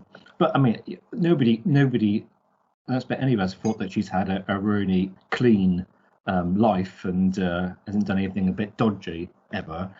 So it's not too much to expect that she's got some CD past or something. Right, like a less savvy Hondo. Yes, right, yes. Moving on, the next episode 5 was Entombed. While searching for a junkyard, Omega and Wrecker find an ancient compass. And it's nothing to do with Shadow of the Sith, which contains a set of coordinates toward the uncharted Calder Trinary that contains the promise of treasure. So this new person who is hanging around, Feed Genoa and Omega, persuade the Bad Batch to set it for the system, where the compass leads them to a planet which is the resting place of a legendary crystal called the Heart of the Mountain. They find the stone, they remove it, and suddenly it is revealed to be an ancient doomsday mechanical droid thingy, which begins running amok and taking thing out. It's a bit like come to me a minute, that sci-fi show I've forgotten. Anyhow, the Bad Batch and Voltron? No, the one with what's the one with Keanu Reeves in, and the great big tool thing that comes around destroying things on the Earth. Matrix. The day the Earth stood still. Day of the Earth is that's it. That's it. So the Bad Batch and this other lady, Feed Genoa, return the crystal, deactivates and destroys the machine. End of story. Well, it's certainly pretty to look at. Obviously, this is the one that a lot of people are saying online. Finna. But what say we? Entertaining. Yes, it's a show. Not watching the news here, people. No balloons in this one. I had. Go ahead. Sorry, I had problems. I couldn't figure out the you pull the crystal out and the thing comes alive and it was like it started destroying things. That seemed odd or whatever. But I've since come up with a theory that I want to pitch to everyone, that wherever that planet was fighting against somebody else, some other faction, let's say, and that faction won, destroyed that planet, and just absolutely they hated each other. Hatfield and McCoy's type of thing, hated them so much, whatever. So much so that they put that doomsday device, hid it in a mountain with that crystal in it, and their thinking is that if there's any remnants out there of the faction that they didn't like somewhere in the galaxy, and if they ever try to come back to this planet and rebuild it and put it back into, somebody's going to discover this thing at some point in time and wonder what it is and pull that crystal out, and this thing will come to life and destroy their planet all over again. That's how much they hated them. That's my only explanation as to why the heck that thing was buried in a mountain and came alive, destroying an already destroyed planet. That part of it didn't make any sense to me until I sort of came up with something crazy theory like that, because it was weird that thing came alive and starts doing its Star Trek glowy whatever energy beam thing to just destroy a planet that was already destroyed. What was it mad at? What was it going on about? But the I think Indiana, it was a booby trap. It was protecting the jewel because you know. But they got the jewel. It was destroying everything else. It wasn't trying to destroy the people that took the jewel out. It got the jewel, and then when they put it back in, it goes overheats and goes into a self-destruct mode. It was that part was because they had to leave the jewel there, right, in the machine. They couldn't get it out. They put it back in, and it like I say, it like overheats and it like melts. And it destroyed when they did that, then it destroyed the machine itself, which was a weird construct of how, what's the engineer in me? I got to understand how things work. And you pull it out, it comes to life, starts destroying a planet that's already destroyed, and then you put it back in, and it self-destruct mode. I think it's just really old. Kind of fell apart. I mean, that thing was there for long enough to be almost a mountain. But couldn't they have kind of blows up? Couldn't they have just taken the jewel and ran the other direction? But no, they couldn't, because it was just destroying everything around them. So the purpose of it was to just kill whoever's taking that jewel. I mean, it's just shooting wildly everywhere. Eventually it was going to get them. That's why they had to put the jewel back in there. If it wasn't, then they would have just ran off with the jewel. They were worried that it was going to destroy the ship. But yeah, and that's the purpose, I think. It probably was walking towards it. If they know, I mean, that thing's got to have a reading. Like if there's ships nearby, whoever's going to steal, the thing, it's going to destroy it. So that's why I came up with my theory. That it was built. So once that planet, if that planet ever got inhabited again by its predecessors, and then got built up, somebody's going to go spelunking, somebody's going to go caving, find that thing and go, or hear the story of the heart of the mountain and go looking for it or something. I mean, that thing was a giant booby trap in itself. It had. Why would a ship have mazes and all that stuff and laser? It was the whole purpose of that thing was to protect that jewel. So.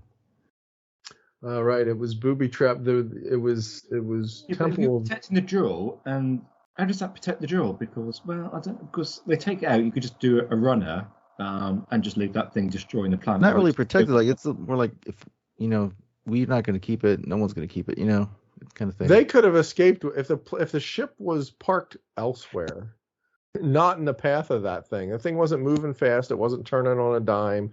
If the ship was 180 from where it was, they could have gotten away easily. That thing was not too fast. It wasn't protecting the jewel. But too far from entertainment and the compass and the Indiana Jones sort of feel to it all or whatever, it was a fun episode. It's weird that we had the other Sid, whatever her name is, the other Sid, Sid stand-in so that they can go off on things, leading them and doing their stuff. I did like there was a creature that was coming for them, and Hunter is Hunter, and he's got his spidey senses is tingling, and Omega says Hunter. She could tell something's up with him, that her ability to be like Hunter and all of them, whatever. I kind of appreciated it. I enjoyed that. Tied to the Bad Batch's skill set. I know I mentioned in the chat that there was like similarities between that robot and like the guy running around to the Zepho from Fallen Order, and their whole deal was they had tomb guardians, and that kind of looked similar, and if you tried taking anything out of the tombs, it would just like shoot that laser at you and kill you basically. So, and like I think the way that species looked kind of was similar to that creature, but that thing looked more like of a animal than a sentient kind of thing. But I mean, they might have gone like had a subspecies or something like that. But I definitely like the ancient technology aspect of it, because every civilization thinks they're the most advanced it is, but then they look back and they're like, well, how did they build those pyramids? What's the point of Stonehenge? And then you look out like how big and massive like AT-ATs are, but then you look at this thing that's probably thousands of years older, and it looks like it dwarfs AT-ATs. Like the thing was humongous. And just right. Destructive. Cool, right? It was huge, and they clearly make it a point that this thing predates, that it was old, right? That it was predating Jedi, Sith, and just everything is that it's very, very old tech, but yeah, huge. So I couldn't remember, but that compass, was it on? Did they find that in the same planet as this giant robot? No, she found it in the junkyard. They were junkyard. Her and Wrecker were junkyard shopping. Yeah. He was looking for a compressor. He was looking for something, and she was just off looking for cool, neat doodads. They bought a storage unit and it had a bunch of stuff in there. She brings Tech tells her, she brings back a bunch of junk, but that one thing, the Sid also ran character kind of recognizes that it might have. She sees something on there that's like, well, this kind of looks like coordinates. Puts it in front of her droid, and the droid says, "Yeah, it is." Reads it, deciphers it, and kind of tells them where it is. So they're like, "Oh, it's a compass. Let's go look for treasure." And we're off on the adventure with them all. Let's go on an adventure. And she warns them about Sid too. So right at the end. She does? I thought she did. She's like, watch out for Sid. He's not who you think she is, or something like that. I thought she did at the end. I feel like I thought she said something about that too. That kind of struck me. How she's kind of, I don't know. Maybe they're plotting something down the road about Sid betraying them or something, and he kind of takes over. Yeah, or she's gonna get them in trouble, or Or maybe she's planting the seed in their head to because I don't know. Fee seems a little bit shady. Yeah, she does. Well, they lay that groundwork too. Tech's like, this story. She tells this story differently every time, and Hunter's like, yeah, she says a lot of things. That the naive Omega is just finally listen and happy to follow her blindly or believe in anything she might say. Whatever. And Hunter's still got a little bit of a vibe again. Just trying to make sure. Well, it's probably for us fans too. Where it's like not every character and every word that you hear on screen needs to be gospel type of thing. So it's like, yeah, you hear her stories, but don't try to connect them to 1,000 other things because it's her idea of what happened from a certain point of view. So I think it's one of those where it's like, don't trust the stories of this person. As fans, don't make it into something that's bigger than it really is. And it's just her telling stories to move this story along. Move this story along, yeah. It does have that ancient, is that a Filoni thing? That the glowing lines, like when that creature wakes up, or when they pull the crystal, then all the lines on the inside sort of, they're not lines. What are they? But they start to glow, right? You see them. They come alive, or I don't know what they say, but we saw that somewhere else. I kind of tying it to like something in Rebels where the map sort of comes alive. Comes alive is not the right description. It just, I don't know how to describe what I'm seeing on screen, but yeah, it gets this luminescent effect and helps to outline that what was a dark cave and a dark thing is it's a described area that you're in, and you can now see it better because all these lines. It was kind of like in the World Between Worlds look of those lines. Oh, you're talking about when they're trying to decipher the thing to move. No, I'm kind of remembering it when the thing comes alive, when they pull the thing and all the walls have just wakes up. White lines and it wakes up. Yeah, it's like the electricity flowing through the. I don't know. It's like an Alexa. It was a weird creature. There's a weird creature. It's not a creature. It's a weird robot. It's a mech, right? It's a weird construct, whatever. It looked like a Pokemon to me. But... yeah, it did have a little Pokemon aspect. I saw a nod to Star Trek. Its energy beam to me, it has a little glowy sparkles, like when you're energizing somebody, and it was like the dish of the Enterprise, that's where its energy beam was coming out of. Just put me in the mind of a Star Trek nod. But yeah, I just couldn't figure out why the thing was destroying an already destroyed planet. Yeah, there's definitely a lot of a really old thing, and there's definitely a lot of mystery behind it. We really don't know anything about it. So it's just like they set up this one-off story, and they're like, well, on to another adventure. And us as Star Wars fans are trying to be like, well, when's this thing from, man? This thing just tried to destroy a planet. The creatures that attack them also attack them. It attacked them on their way there in the caves, but it also attacked them while they were in the mech, in the bridge of the mech. Were those creatures protecting the mech, protecting the crystal, or were they just creatures looking for a meal type of thing? Were they trying to protect them from. Of course, they already woke up the mech at that point in time. So what would they be protecting them from? Trying to get them to put the jewel back. So it stops, trying to so get doesn't it put it kill back them. so it stops. I don't know, or protecting the. Or they're just their cave home just came to life, and they're like, "What's going on?" Yeah, what's happening? There's just a big cave system before they showed up. Kind of like how a sunken ship is now home to a bunch of sea animals. Would they be mad if we start when we raise the Titanic? And this one, It was the heart of the thing ocean, wasn't it? destroys or falls apart or whatever, and they just get on the ship and fly off, right? Always with how it ends. That's what I remember. The mech falls apart or whatever the heck happens to it when they put the thing back into it, and they're just like, well, that was fun. And back to the. Like, good call, does their ship have? Does their ship have a name? They get the Marauder like Razor Crest and Falcon. What the ship they get back onto is just the Bad Batch's ship, I guess. I feel like they do have a name for it. I can't think at the top of my head, but it's cool. I think you were right that it was the Marauder. Oh yes, That rung a bell. Could be.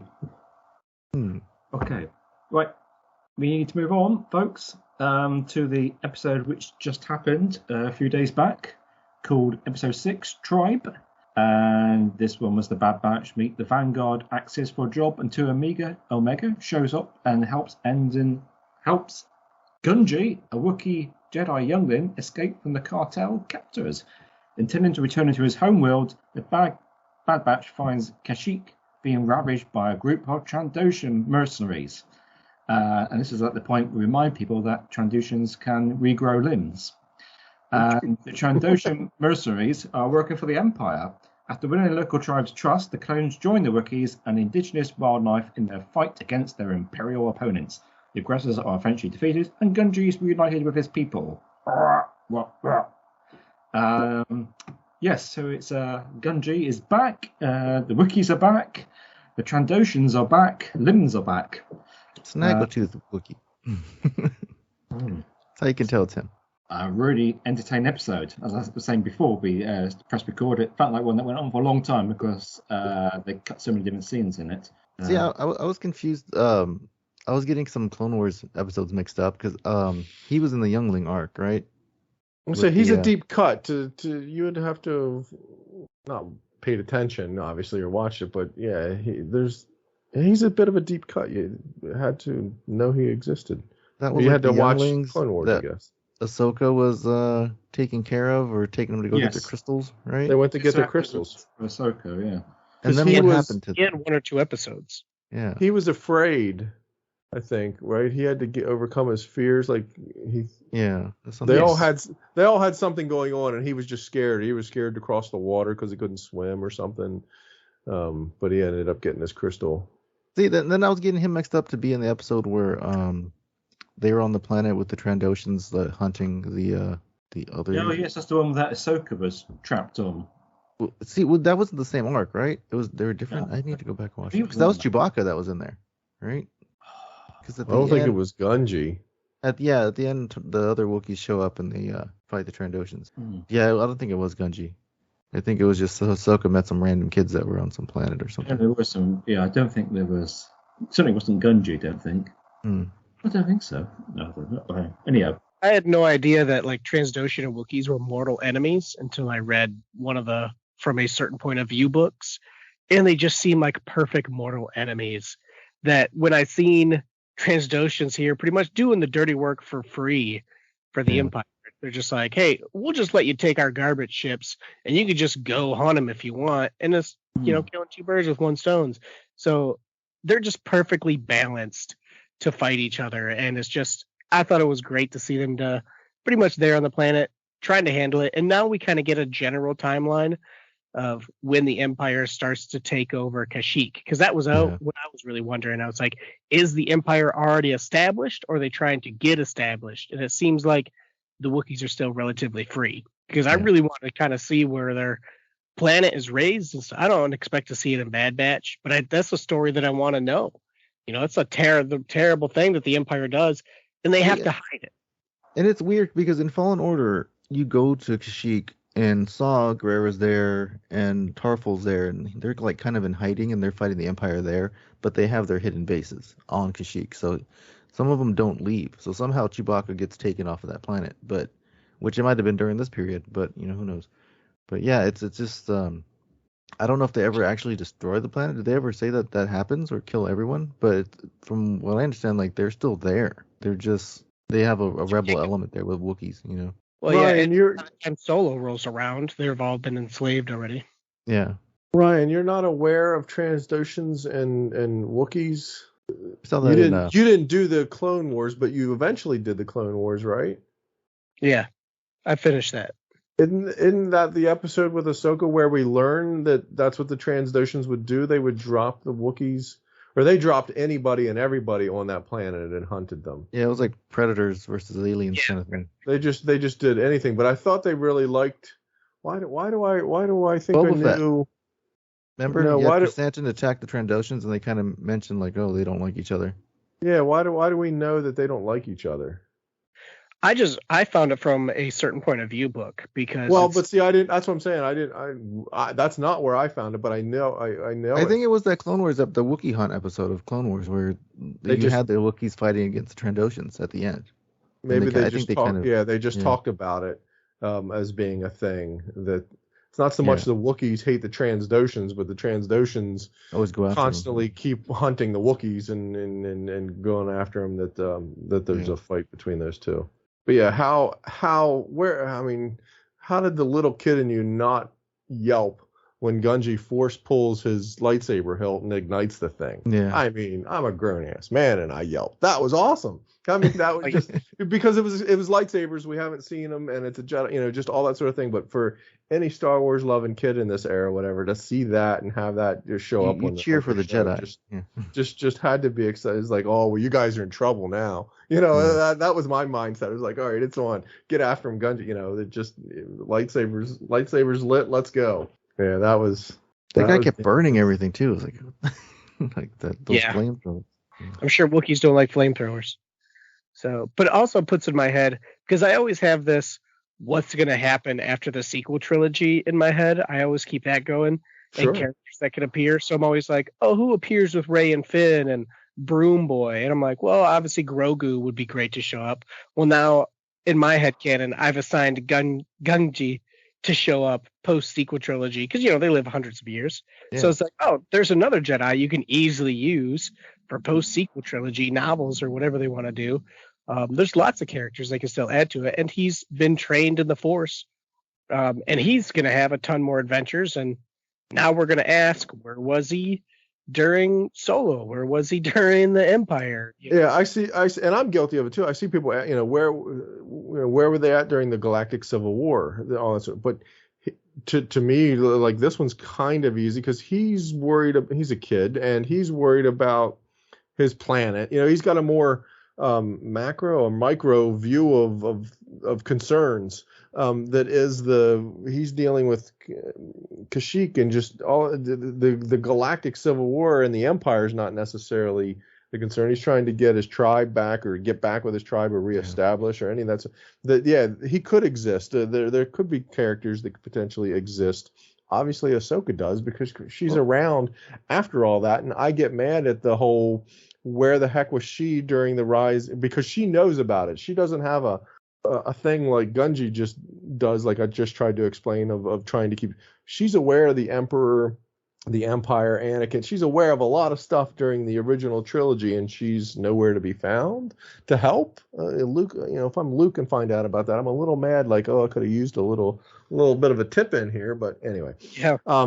You gotta remember too to Ryan's point, there's a lot of people, there's a lot of potential characters after the sequel trilogy that some creative can potentially bring into the fold and make. That's a big galaxy. People hide out. You can easily just nothing has to. And then like Obi-Wan did the whole message of the temple: stay away, don't come back. We've fallen and all this stuff. So I mean, any Jedi's gonna know just not to wait for Obi-Wan to come back, and then maybe we can all regroup. But like you're not going to have like individual people that weren't probably finished training go out try to fight the Emperor. So just like the guy on Kenobi, he came out trying to fight back and he got hung in the middle of the square. So them coming out is a danger to themselves. So, I mean, they're going to stay on their planet. They're going to find a spot, maybe protect certain people, but they're not going to go and fight the galactic scale war on their own, you know? I was really waiting for the Bad Batch to sort of explain to the Wookiee elders and everything. It's like, look, here's what threw down. And maybe they did off camera, but there needed to be a look. Here's what threw down. There's this Order 66 thing. He's going to be getting a lot of heat because if people find out that there's a Jedi on your planet, they're really going to be coming after him because there's a whole thing about the wanting to get rid of the Jedi. So you got to keep him on the down low because he's going to draw a lot of attention to you guys. You know? Well, but you got to explain that you just can't say he's not safe anywhere. You got to explain and granted, it could easily happen off screen. It needs to happen off screen, but you just want it to. They're like, oh, you can't stop. Don't go out there. Don't explain it to him, and then he won't go out there. Then he won't draw attention to you. I mean, he was hiding his lightsaber. I mean, he could have easily probably gotten out of wherever he was captured. No, because he had a saber on him the whole time, and then he was in. No, he took it from the guard. Yeah, he took it from the guard. That's what I say. That was the exciting moment. But he didn't hide it because on Kashyyyk, he broke it out again. Yeah, which was exciting. But it gave him away because they said there's lightsaber marks on this tank. And if you know they're hunting you, you would be a little bit more discreet about when you like Kanan does when you use your lightsaber. Now, granted, they don't know all the machinations of Order 66 and being hunted and all that, but we do, and I guess that's where it's just like frustrating. It's like, oh, keep that damn lightsaber hidden until you. I mean, they have like half the story of Bad Batch, you know, like they don't know why, you know. Touche. We know, right? We know more than the characters on screen. They just know that there was an order, but they don't know all the machinations behind it. But we do, so it gets to the, not my frustration, but it gets to that point of we're just all this is coming to a head. Keep it. We just wanted them all to be safe, and it didn't happen. Yeah, because would the clones kill Gunji on sight if they knew he was a Jedi? Because the order, or does the order fade after a while? You know. I think it fades because you see Rex, whoever questioned it a couple episodes ago. He's like, I don't know if we did the right thing, you know. Yeah, Cody was the same way. Back, and they're like, "What? Did we do the right thing?" Like 2 years later, you spot a Jedi, like, you know, Order 66, and then you go shoot him. But fade. Not, but they start to see how the Order. Wait, I was ordered to kill the Jedi because they turned on the. But it's actually not really true. You know, it didn't really throw down like that. They learn more and more, I guess, after the timeline of when the order happens to where they start to question the order itself because they're getting more information about what happened. At first, they were just told the Jedi have turned against the Republic. Order 66, destroy them. Oh, crap. All right, well, we got to keep the Republic. But then as they get farther and farther away from that and realize, that's not really what's happened, what's true. And that would make sense. Question things. Why they would phase out the clones, because the clones after a while would be like, well, wait, these guys were our friends for like years, and we helped fight alongside. Why did we do that order in the first place? Like, what? And now these guys are, you know, killing everybody. So what happened? You know. So I had a tough time with that too, because there's clones on the bridge of the Star Destroyers when they destroy Kamino. So there are some clones that are okay with getting orders from the Empire or otherwise doing. I think they kind of show the one clone sort of a bit hesitant to pull the trigger or say fire, or give the order, or follow the order. But that's their home. We saw them fight so much for it that was a tough episode to see clones actually be a part of that. But this episode with the Wookiee was absolutely, again, filler, standalone, whatever you want to say, that's fine. It was entertaining, and it was highly entertaining. Gorgeous episode, and just great Saturday morning cartoon type of fodder that should entertain the heck out of any Star Wars fan. Anytime there's a lightsaber, it's a good time. Regardless of the story. I mean, the learning how the Wookiees, you know, if you don't pose a threat to these other creatures that were on the planet, they're not going to attack you, and you know there's a lot of in this episode that was help building that Star Wars universe and adding to it. I mean, I'm all for it. I was happy to watch it. Especially Steven, are there going to be any Bad Batch centric questions in our quiz? No. Actually, I don't think so. I think we've done them all last time. We didn't talk study about guide. the big giant kitty cats or whatever the heck they ride. Those were awesome. Oh yeah, those things. This is the first we've ever seen whatever Oh, yeah. the heck those. Have they ever been in? That's what I wanted to ask. Anybody know? Have they? Is that an expanded universe thing? Have those big giant kitty cats ever been a thing? I've never heard or seen or just never heard really anything big talked like about. glass of milk or bowl of milk for those They were weird. And to see the Wookiees riding, on them was. They were cool. Better make sure that milk is dairy free. And how's they leave him there? I mean, they put it. They get him. How's it end? Is my question. And they get him back to his tribe. Yeah, they're preying on that tree, and then he stays. Yeah, they stay there. I can't remember the end, didn't I? It was the kid. You said that, Ricky. That's what it was. It was the kids and record. No, Hunter was like, they're kids and they shouldn't be. They should be far away from war. and then the Hopefully leader they of the can be far away Wookiees, from war. the leader of the Wookiees tells him, "Watch out for Sid. You can't be trusted."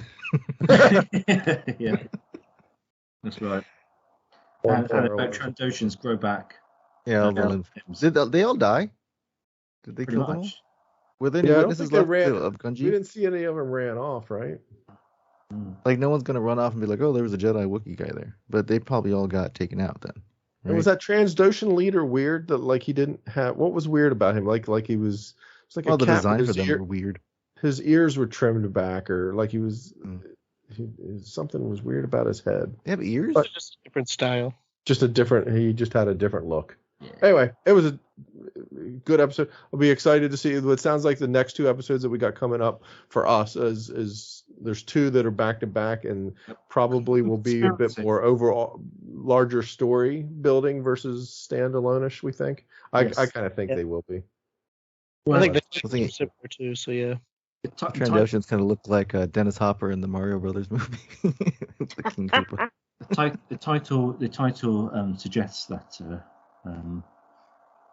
it will be some Bigger sort of story. clone conspiracy revisited. Yeah. Bring it on. I'll settle in my easy chair Absolutely. for an hour Bring it then. on. And speaking of Probably more than an hour. Right? They're probably have these been running longer than a half hour? 25 minutes. Okay. Yeah. Give or take. At least they don't have like 8 minutes of credits at the end. Do we have any Star Wars news we need to get into? Oh, we didn't do any Star Wars news, did we? No, you skipped it. We skipped off. Sorry, I forgot all about it. I haven't got the running order. I'm trying to segue into it.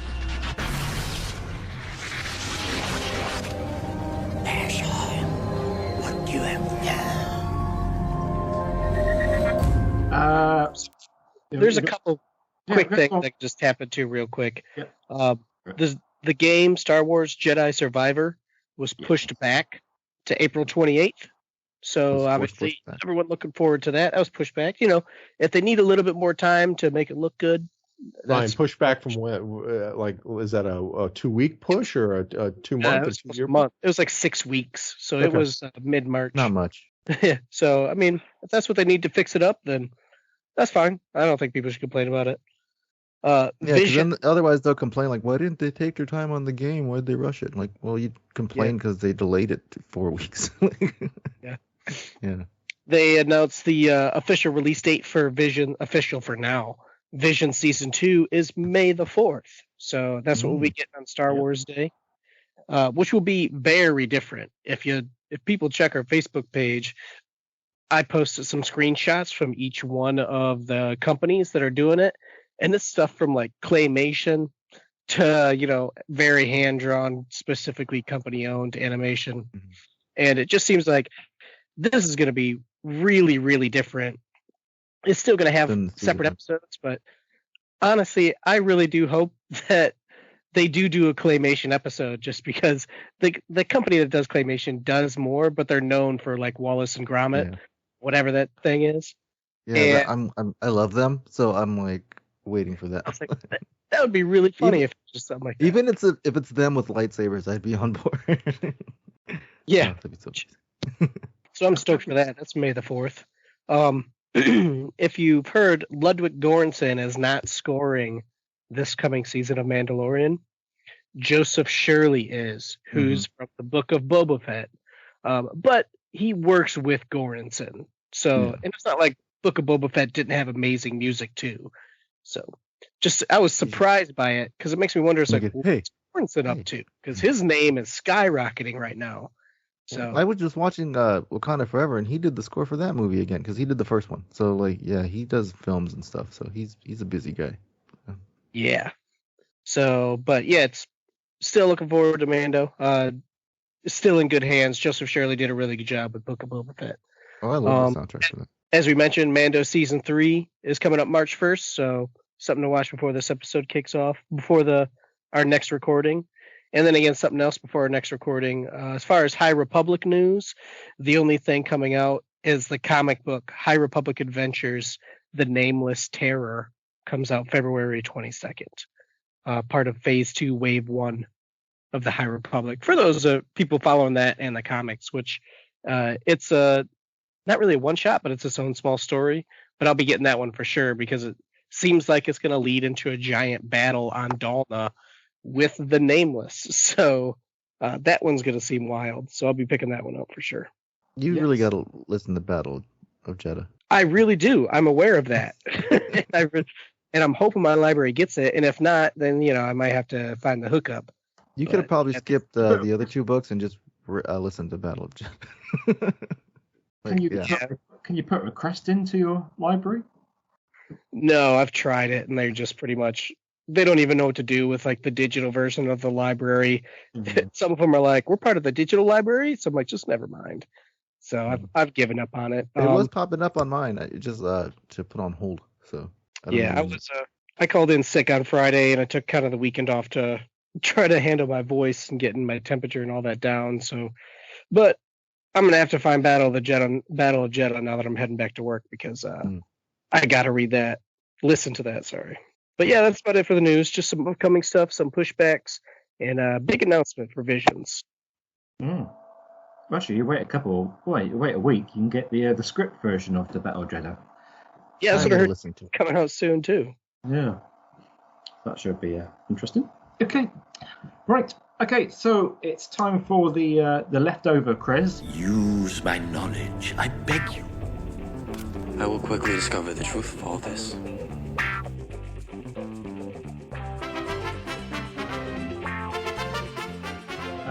This is where we finish off what we didn't finish last month. And whoever wins this one becomes a champion. No. This is just the mini quiz. Ron's annual big quiz title is not on the line here. Steven's suggestion for next time: make them all book questions. Yeah. From the SIF, trying to SIF, yeah.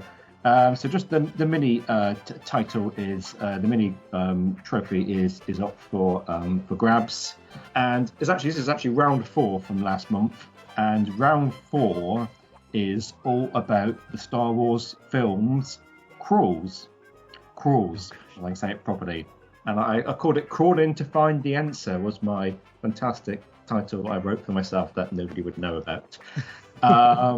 So we'll have we'll go around, each person will get a question, and then I've got 2 questions that remained from the previous round, which is general knowledge, and that way everybody can have a little go at those questions because there's multiple answers to them.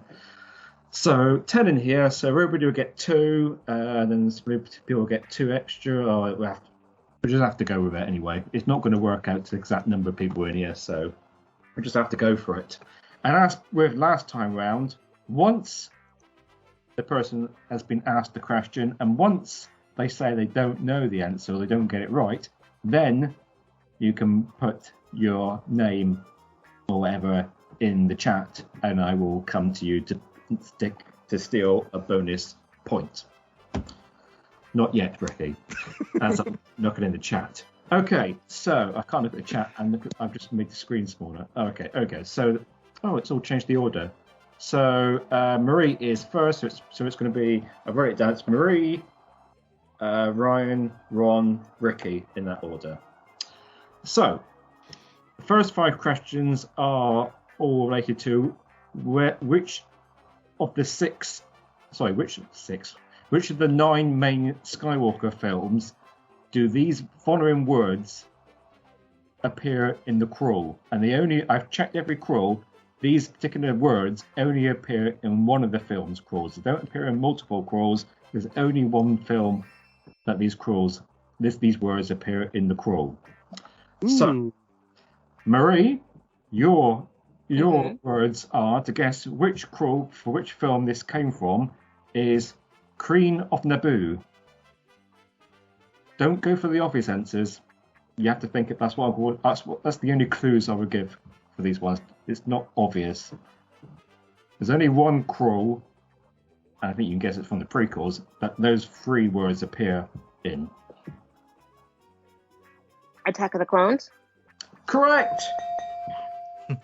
Well done, because the obvious one is to go for the Phantom Menace. Yeah, 'cause it says Padme Right. Amidala, the former queen of So Naboo. as soon as you say don't go for the obvious, yes, exactly. Yeah. I want to give people No, but I half a was chance. thinking, is it Revenge of the Sith? But I'm like, no, that can't be possible. I want to give people half a chance. I did say that once. Okay, Ryan, it's 4 words, and it's Jedi Master Luke Skywalker. Let's see. Force Awakens. No. Dang. Who wants to put in? Oh, is that Ron? Ron to steal? yeah. Yeah. Why am I drawing a blank on the Last Jedi? Correct. Yes. Oh man, I thought Force Awakens because I thought it starts off like The Last Jedi is where they talk about him being missing. missing. I thought that was Force Awakens where he's missing. They're doing all this stuff. So I guess not. Well, yeah, I mean, they might mention Luke Skywalker in the Phantom Menace. Sorry, the Phantom Menace. The Force Awakens. This is Luke Skywalker. They don't say Jedi Master Luke Skywalker, wherever it is. Yeah. Okay. It's Ron next. Here we go. Your 3 words: the Supreme Chancellor. For 1. The Phantom Menace. Correct. The Supreme Chancellor, or something about he's been captured, perhaps. No, not in the Phantom Menace. Was he not captured in the Phantom Menace? The crawl. No. Oh that's not the no. one. No. All right. Well, You've got it I by luckboxed sitting my there. way into it You've because got it what by I was default, thinking. yeah, by accident. Yeah, I was thinking in Revenge of the Sith. The crawl would have said the Supreme Chancellor, has been captured and Jedi are trying to rescue him. Chancellor Palpatine in that one, I think. Yeah. Okay. So yeah. So I have to read. Yeah. Yeah, so the Supreme Chancellor has dispatched the Jedi Knights of Protectors of the... Ah, that's where it says it. All right, cool. Right. You might do better at the second half of this round, Ricky. So your one is, Ricky, 5 words: intentions to leave the Republic. The 5 words. It's yours. It's your one, Ricky. You can't. I know. That's gonna have to be episode 2. Yeah, that's Attack of the Clones. Yep, it is. Attack of the Clones. Well done. And then back to Marie, and you've got 2 words, and it is secret agents. Secret Phantom Menace? agent. It's not. That's where I went, Ricky. It's not the Phantom Menace. Okay. It's going to buzz in. It's open. Who's getting in first? Oh, Ricky. Ricky's Mine? coming to chat first. Sorry, what? I think it's That's Ryan. Previous one. Yeah, No, I I think just it's did it. Ryan.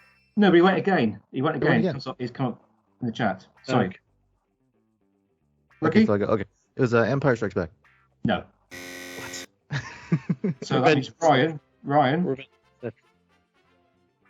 Revenge of the Sith. No. Really? They're not dispatched to. There's only one person left who can actually jump back in, which is Ron. Do you want to give a guess, Ron? Yeah, but I don't. It's truly a guess, but I don't want to guess. Secret agents. Yes, it is secret agents.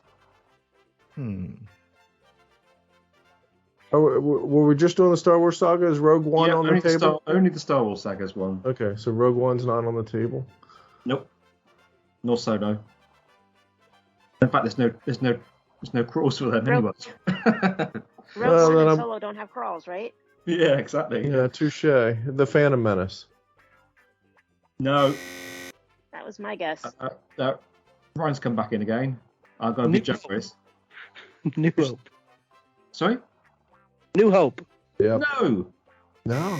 Somebody name the right film and then get a point. Return of the Jedi. One left. Yeah. No, it's not Return of the Jedi. Rise of Skywalker. Come on, man. It's Rise of Skywalker. I'll be generous. I'll give you that. These are agents? Yes, apparently. Rise of Skywalker? Must have been something to do with Exegol. Well, that's how it starts. Remember, they're going on the secret mission thing. Oh, okay, yeah. Gets his head cut off. That's true. Oh. Gotta rewatch it again. I need to rewatch it again. Okay, so Ryan is next, but this time it's a bit different. The next 5 questions are filling in the blanks of the crawl. And this one is from A New Hope.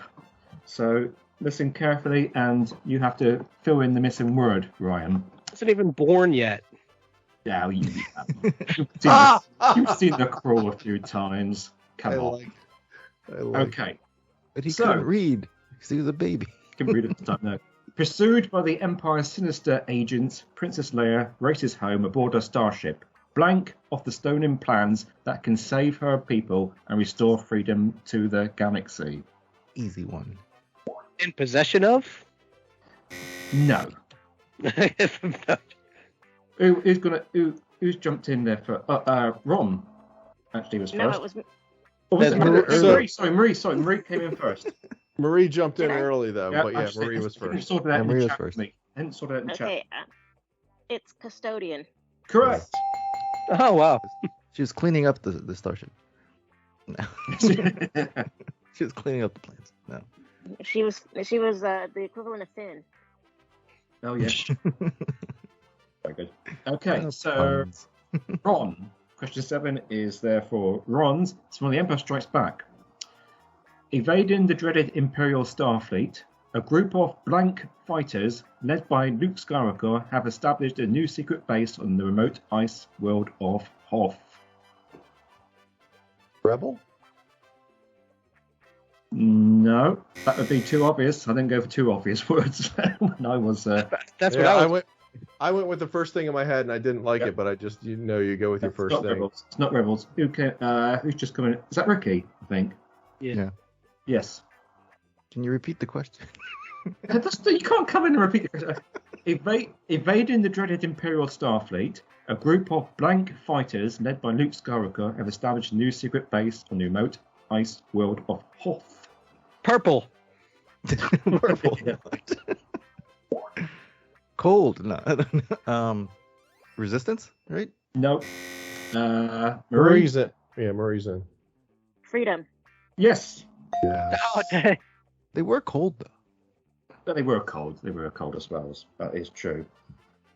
Okay.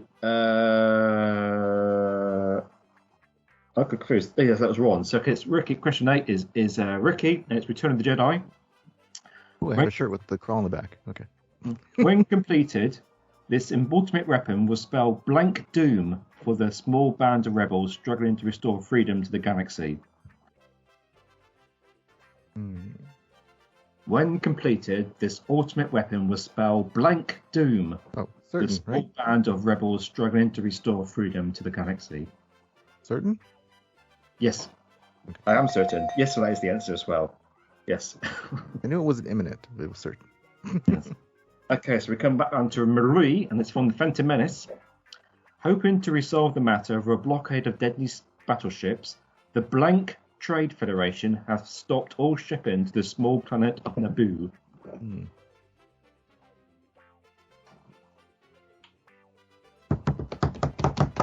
Quick time for Google. Nope, I'm just saying. It's your question. Hoping to resolve the matter of a blockade of deadly battleships, the blank Trade Federation has stopped all shipping to the small planet of Naboo. Oh my goodness. I just watched this not too long ago too, so I should have this. You only will in see my the head. crawl for about 2 or 3 seconds. This is the longest crawl, though.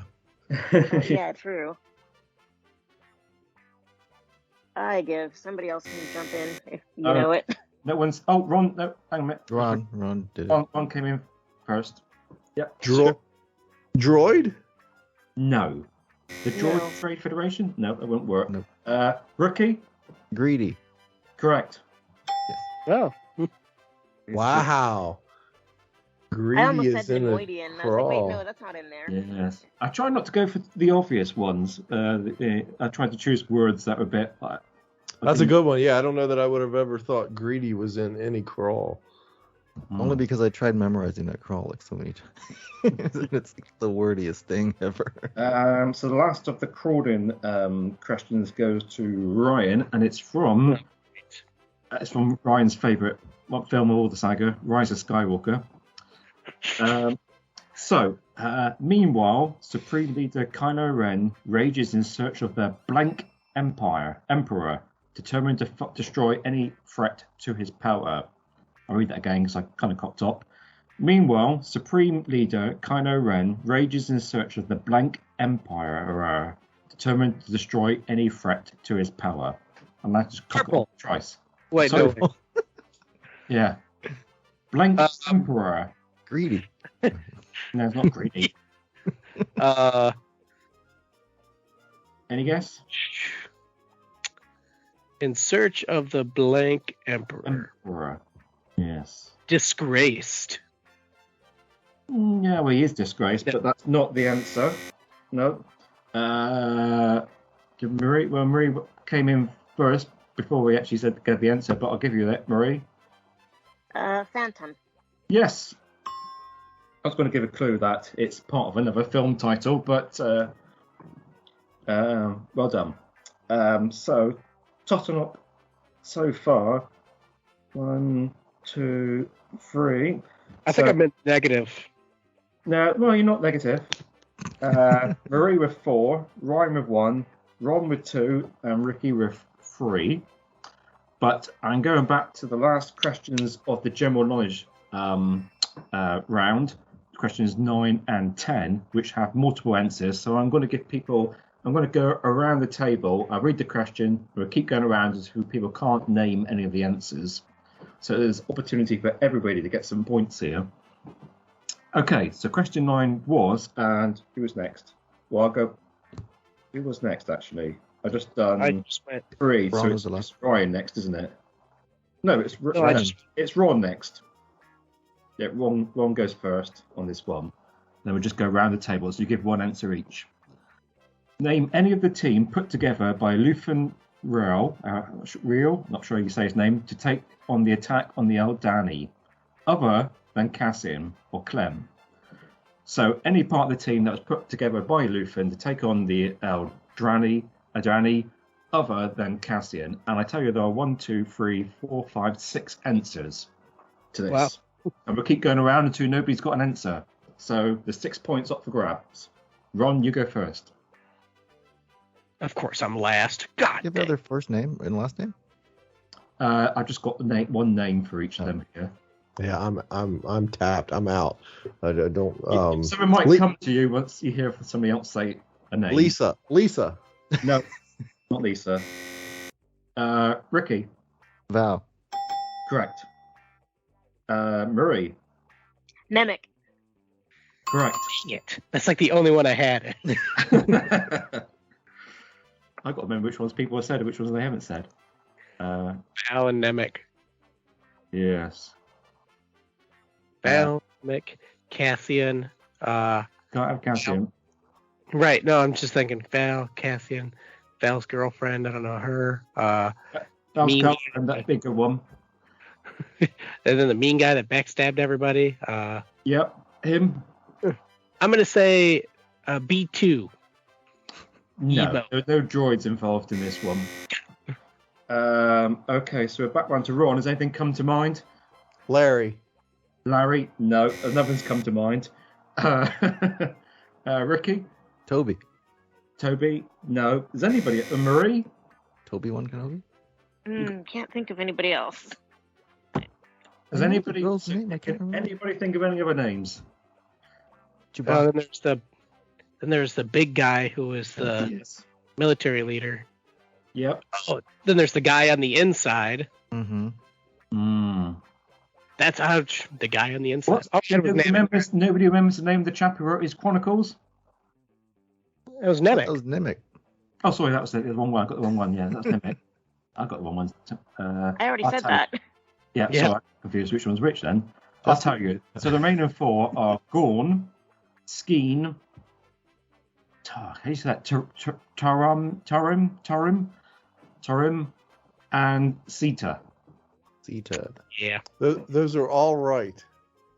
Yes. Multiple guests, and I think I made a pull. To hear them, they're incredibly familiar, but to be able to pull them out as the answer, I did not have any of those. I didn't want to make it too easy. Okay. What was her girlfriend's name again? Gosh, I can't. Now I can't. Cinta, Cinta. Sita, yeah. Cinta. Okay, that's right. Okay, you thought that was difficult to pull some names out of your head. This was probably going to be just as difficult. There's some easy ones in here. So, who goes first? Ricky. So, Ricky, the first 2 or 3 people to give answers are going to be on a easy leg here. So, name any of the pilots who took on the Death Star assault doing A New Hope, doing the 3 trench runs as part of the Battle of Yavin. Luke Skywalker. Some obvious ones here, so you might want to go for the obvious ones first. And let me tell you, there's there's 3 Y-wings which go in, then there's a second trench run, and there's a trio of X-wings that go in, and then there's 3 TIE fighters, 3 help me out folks here, X-wings which go in again at the end. So they're the 3 main assaults. So, Ricky. Biggs. Correct. Marie. Porkins. See, I would have thought Porkins there. I haven't got Porkins down on the flipping list. But he was definitely one of them, wasn't he? You're talking about the ones that actually went in the trench? I think he was. If I'm not. Oh wait, you're talking about actually in the trench? Yes, 3 trench runs. Oh, 3 trench runs. Oh, yeah. Porkins didn't make it. He didn't make the trench run, did he? No, he didn't make bail the out. Run. Yes. That's right. He had to bail out. Was it Red Leader? That would be. Yes, there was Red Leader, but I'm going for names. Names. I don't remember his name though. I don't know if it even got mentioned. This is really for people who are really happy in paying attention to the novels and stuff. But there's still at least 2 obvious ones, very obvious ones here. Wedge, Luke. Yeah, Reg. We've done Luke. Reg is never one. There's still one more obvious one. Ryan. I was going to say Luke. I didn't know he did him already. No, he didn't. Yeah, No. I didn't think so. Or Wedge. What? I got said confused. Biggs. You did Biggs. Marie did Reg. Okay, so in that case, Ryan, you can say Luke. correct. So now we're left to the ruining rounds of anybody's ever paid attention 3 that I've had. to the novels or whatever, reading up and stuff. Ron, have you got any other names that you might know? Ron should know this. He had the cards. There's nope. Their names aren't said in the movies. Biggs and Wedge are. Is anybody else's names? I don't think anybody else's name is said in the movie. So right, it's ancillary. It's cards and books, and I'm just going now. Where I said going? Nope. I got Micaiah. I got nothing. I might have gone too obscure on this, perhaps. No, not at all. This is awesome. I'd like to test you guys. Has anybody got any other names? I do. You got one? Okay. Han Solo. No, Which counts. it's not included in this one. He went in the trench run. He was No, behind Luke. I haven't included him. He just turns up at the end to steal the glory. You said rebel pilots. So even if I you said want to try to pilots. make a stretch of He you was said a rebel pilots. pilot. Well, no, he wasn't but he just said pilots, not rebel pilots. He wasn't in the trench. He's a rebel pilot, not rebel pilot. Oh, well, if you're saying pilots in the trench, well, then I want to go Darth Vader. But it took on the Death Star assault. So Vader didn't take on the Death Star assault. Okay, so there you go. There's the rub. Okay. And technically, neither did Han Solo. Really, just turned up at the end. He wasn't part of the actual group that went out there at the start. That we learned from the last quiz was just what 30 Okay, ships. then I think Chewbacca. we said? Yes, in total, but there was only Nobody's got that many. I'm picturing the old guy that was twisting the knobs. I'm like, okay. What's the name of the guy that says that's impossible? No computer can hit that. That was Fake Biggs. That's Wedge. That's Fake Wedge. Wedge. Yeah. Oh, Fake Wedge, yeah. But it's Fake Wedge. That's why I'm confusing it. It's Yeah, somebody Fake else, Wedge, but okay. it's Fake Wedge. Yeah, he has a name now. What about the guy that says what good I think he says stunt fighters or snub fighters? What good are stunt fighters against? What's he say? The same guy, right? Oh, what good are stunt fighters against the? I don't think we ever see him in the ship though. Yeah, I'm thinking of is everybody in the briefing room? There's the gold leader. There's the gold leader. I'm making my. Yeah, there's that. There's a gold leader. His gold leader makes his attack run, but we don't hear his name in the movie. I say 20 guns. Yeah. I don't think we're gonna get. I don't think you are. To be honest, I've not Turning on my targeting computer. That guy too. So. Well, that guy. Yeah. I don't know if you know enough Star Wars names to give us multiple choice. I know. I've read them. They're in again. If you read the from a Rogue certain One, point of view. I probably should have given you multiple choice on some of these ones. Yeah, Antok Merrick's not in there. That might be a clue for next year. For next year's big quiz, I might actually I might make up some Star Wars names and see if you can guess some of the more obscure characters. But in order in the trench ones, there was 3 Y-wings led by Gold Leader John Vander, with Gold 2 Dex Tyree and Gold 5 Davish Crowell. Tyree, I think, is mentioned or some. He's mentioned because he's when they make when they do like a checkup on who's still up for the run, he goes lost Tyree, lost Hutch. There's Tyree. I was just saying, why do I know that name? And that's why, because thanks, Marie. Yeah. And then there was the second trench run, was performed by a trio of X-wings from Red Squadron, and that was flown by Red Leader Garvin Dries, Red 10 Furon Net, and Red 12 Puck Nako. Garvin Dries, that was the name. I knew that. It was like in the back of my mind. What was that last name? Puck Nakiko. Naeco. Nako. Well, I've never seen that name anywhere. Puck. Puck. Yep, as in the hockey puck. Like Puck from the Real World. Jeez, that's a deep cut because I don't even think I've ever seen that in a card. He really should have scored, shouldn't he? Really, or anything. Would Saint That's R2 never been. I don't think that was in the novel even. Yeah, that's. It's all kept off Wikipedia, so blame Wikipedia for the names. And of course, the third and final trench run was Reg, Biggs, and Luke, which was the easy ones. So, trench that went vertical. Where's Hutch? If he lost Tyree and lost Hutch, Hutch didn't make the They didn't run? make it in there. They were behind the dude that was doing it, and they both got blown out of the sky. But that should have been a name that we could have used, but it wasn't. Would you have? Well, no. Now I'm just trying to make sense. Sheldon or something. What were the first 3 names, Steven? The Y-wing group. John Vander, Dex Tyree, and Davish Crowell. Yeah, when he comes out or whatever, and Murray said, I lost Tyree, I lost Hutch. Where the hell is Hutch? Unless that other guy's name was nickname was Hutch.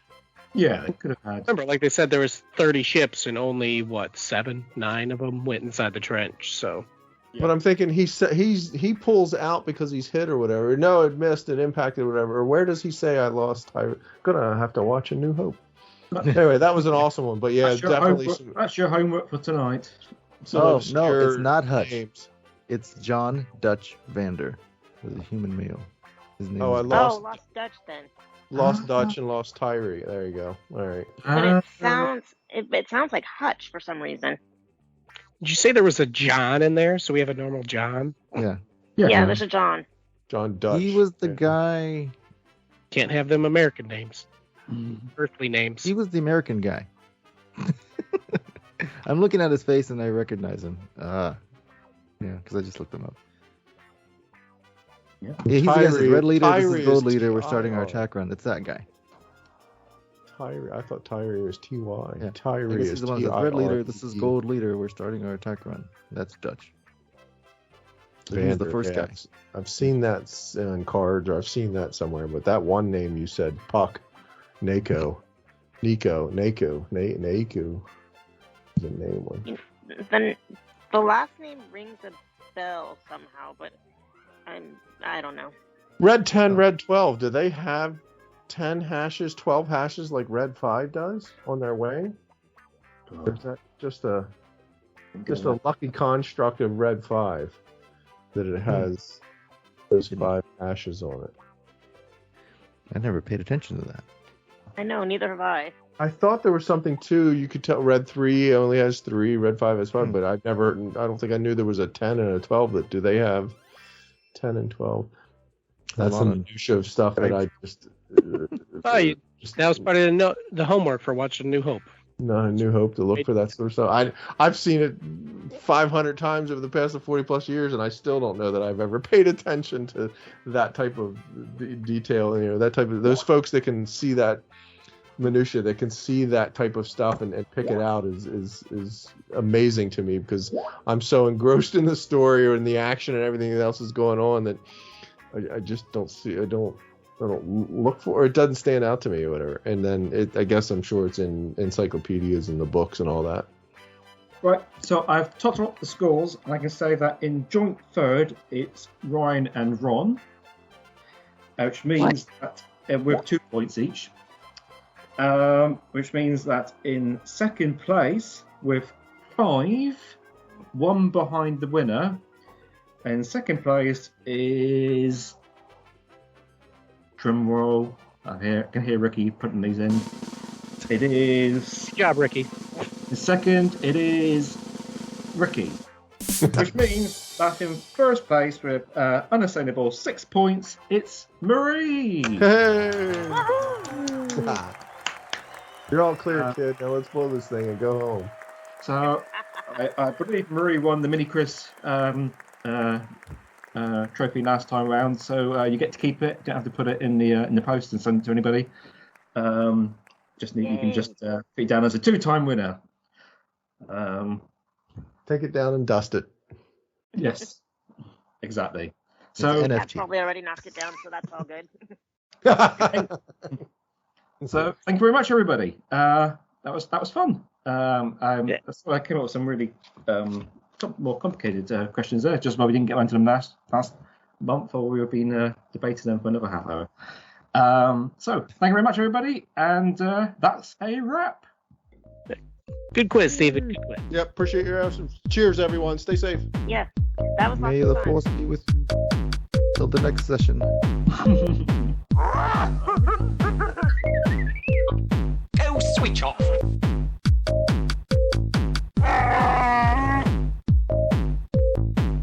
I am the Senate. Be sure to follow us online. We're at Facebook at PSW Senate. Join our Plus W Star Wars Facebook group, where we all are in there interacting. You can find us on Twitter at PSW Senate. On Instagram, we're at PSW Senate Podcast. And on TikTok, we're at PSW Senate Podcast. We look forward to hearing from you. The Force will be with you, always.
Is it the finale?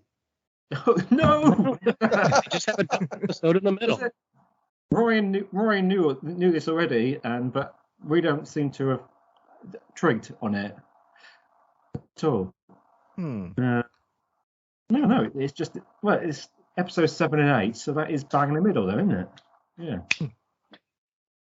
Yeah. So it's the clone conspiracy and truth and consequences. So I expect we get a bit open here. You get a bit more of the. Well, it's nothing, Ryan. To Ryan's point, it's nothing new, right? It's not like they decided to cram two so that the Bad Batch could end before Mando begins. We're still going to have Mando and Bad Batch overlap, right? The two were always going to be dropping the way they are. So it's nothing new. It's no change. It just something. We'll find out Wednesday. It's something they decided to do for whatever reason.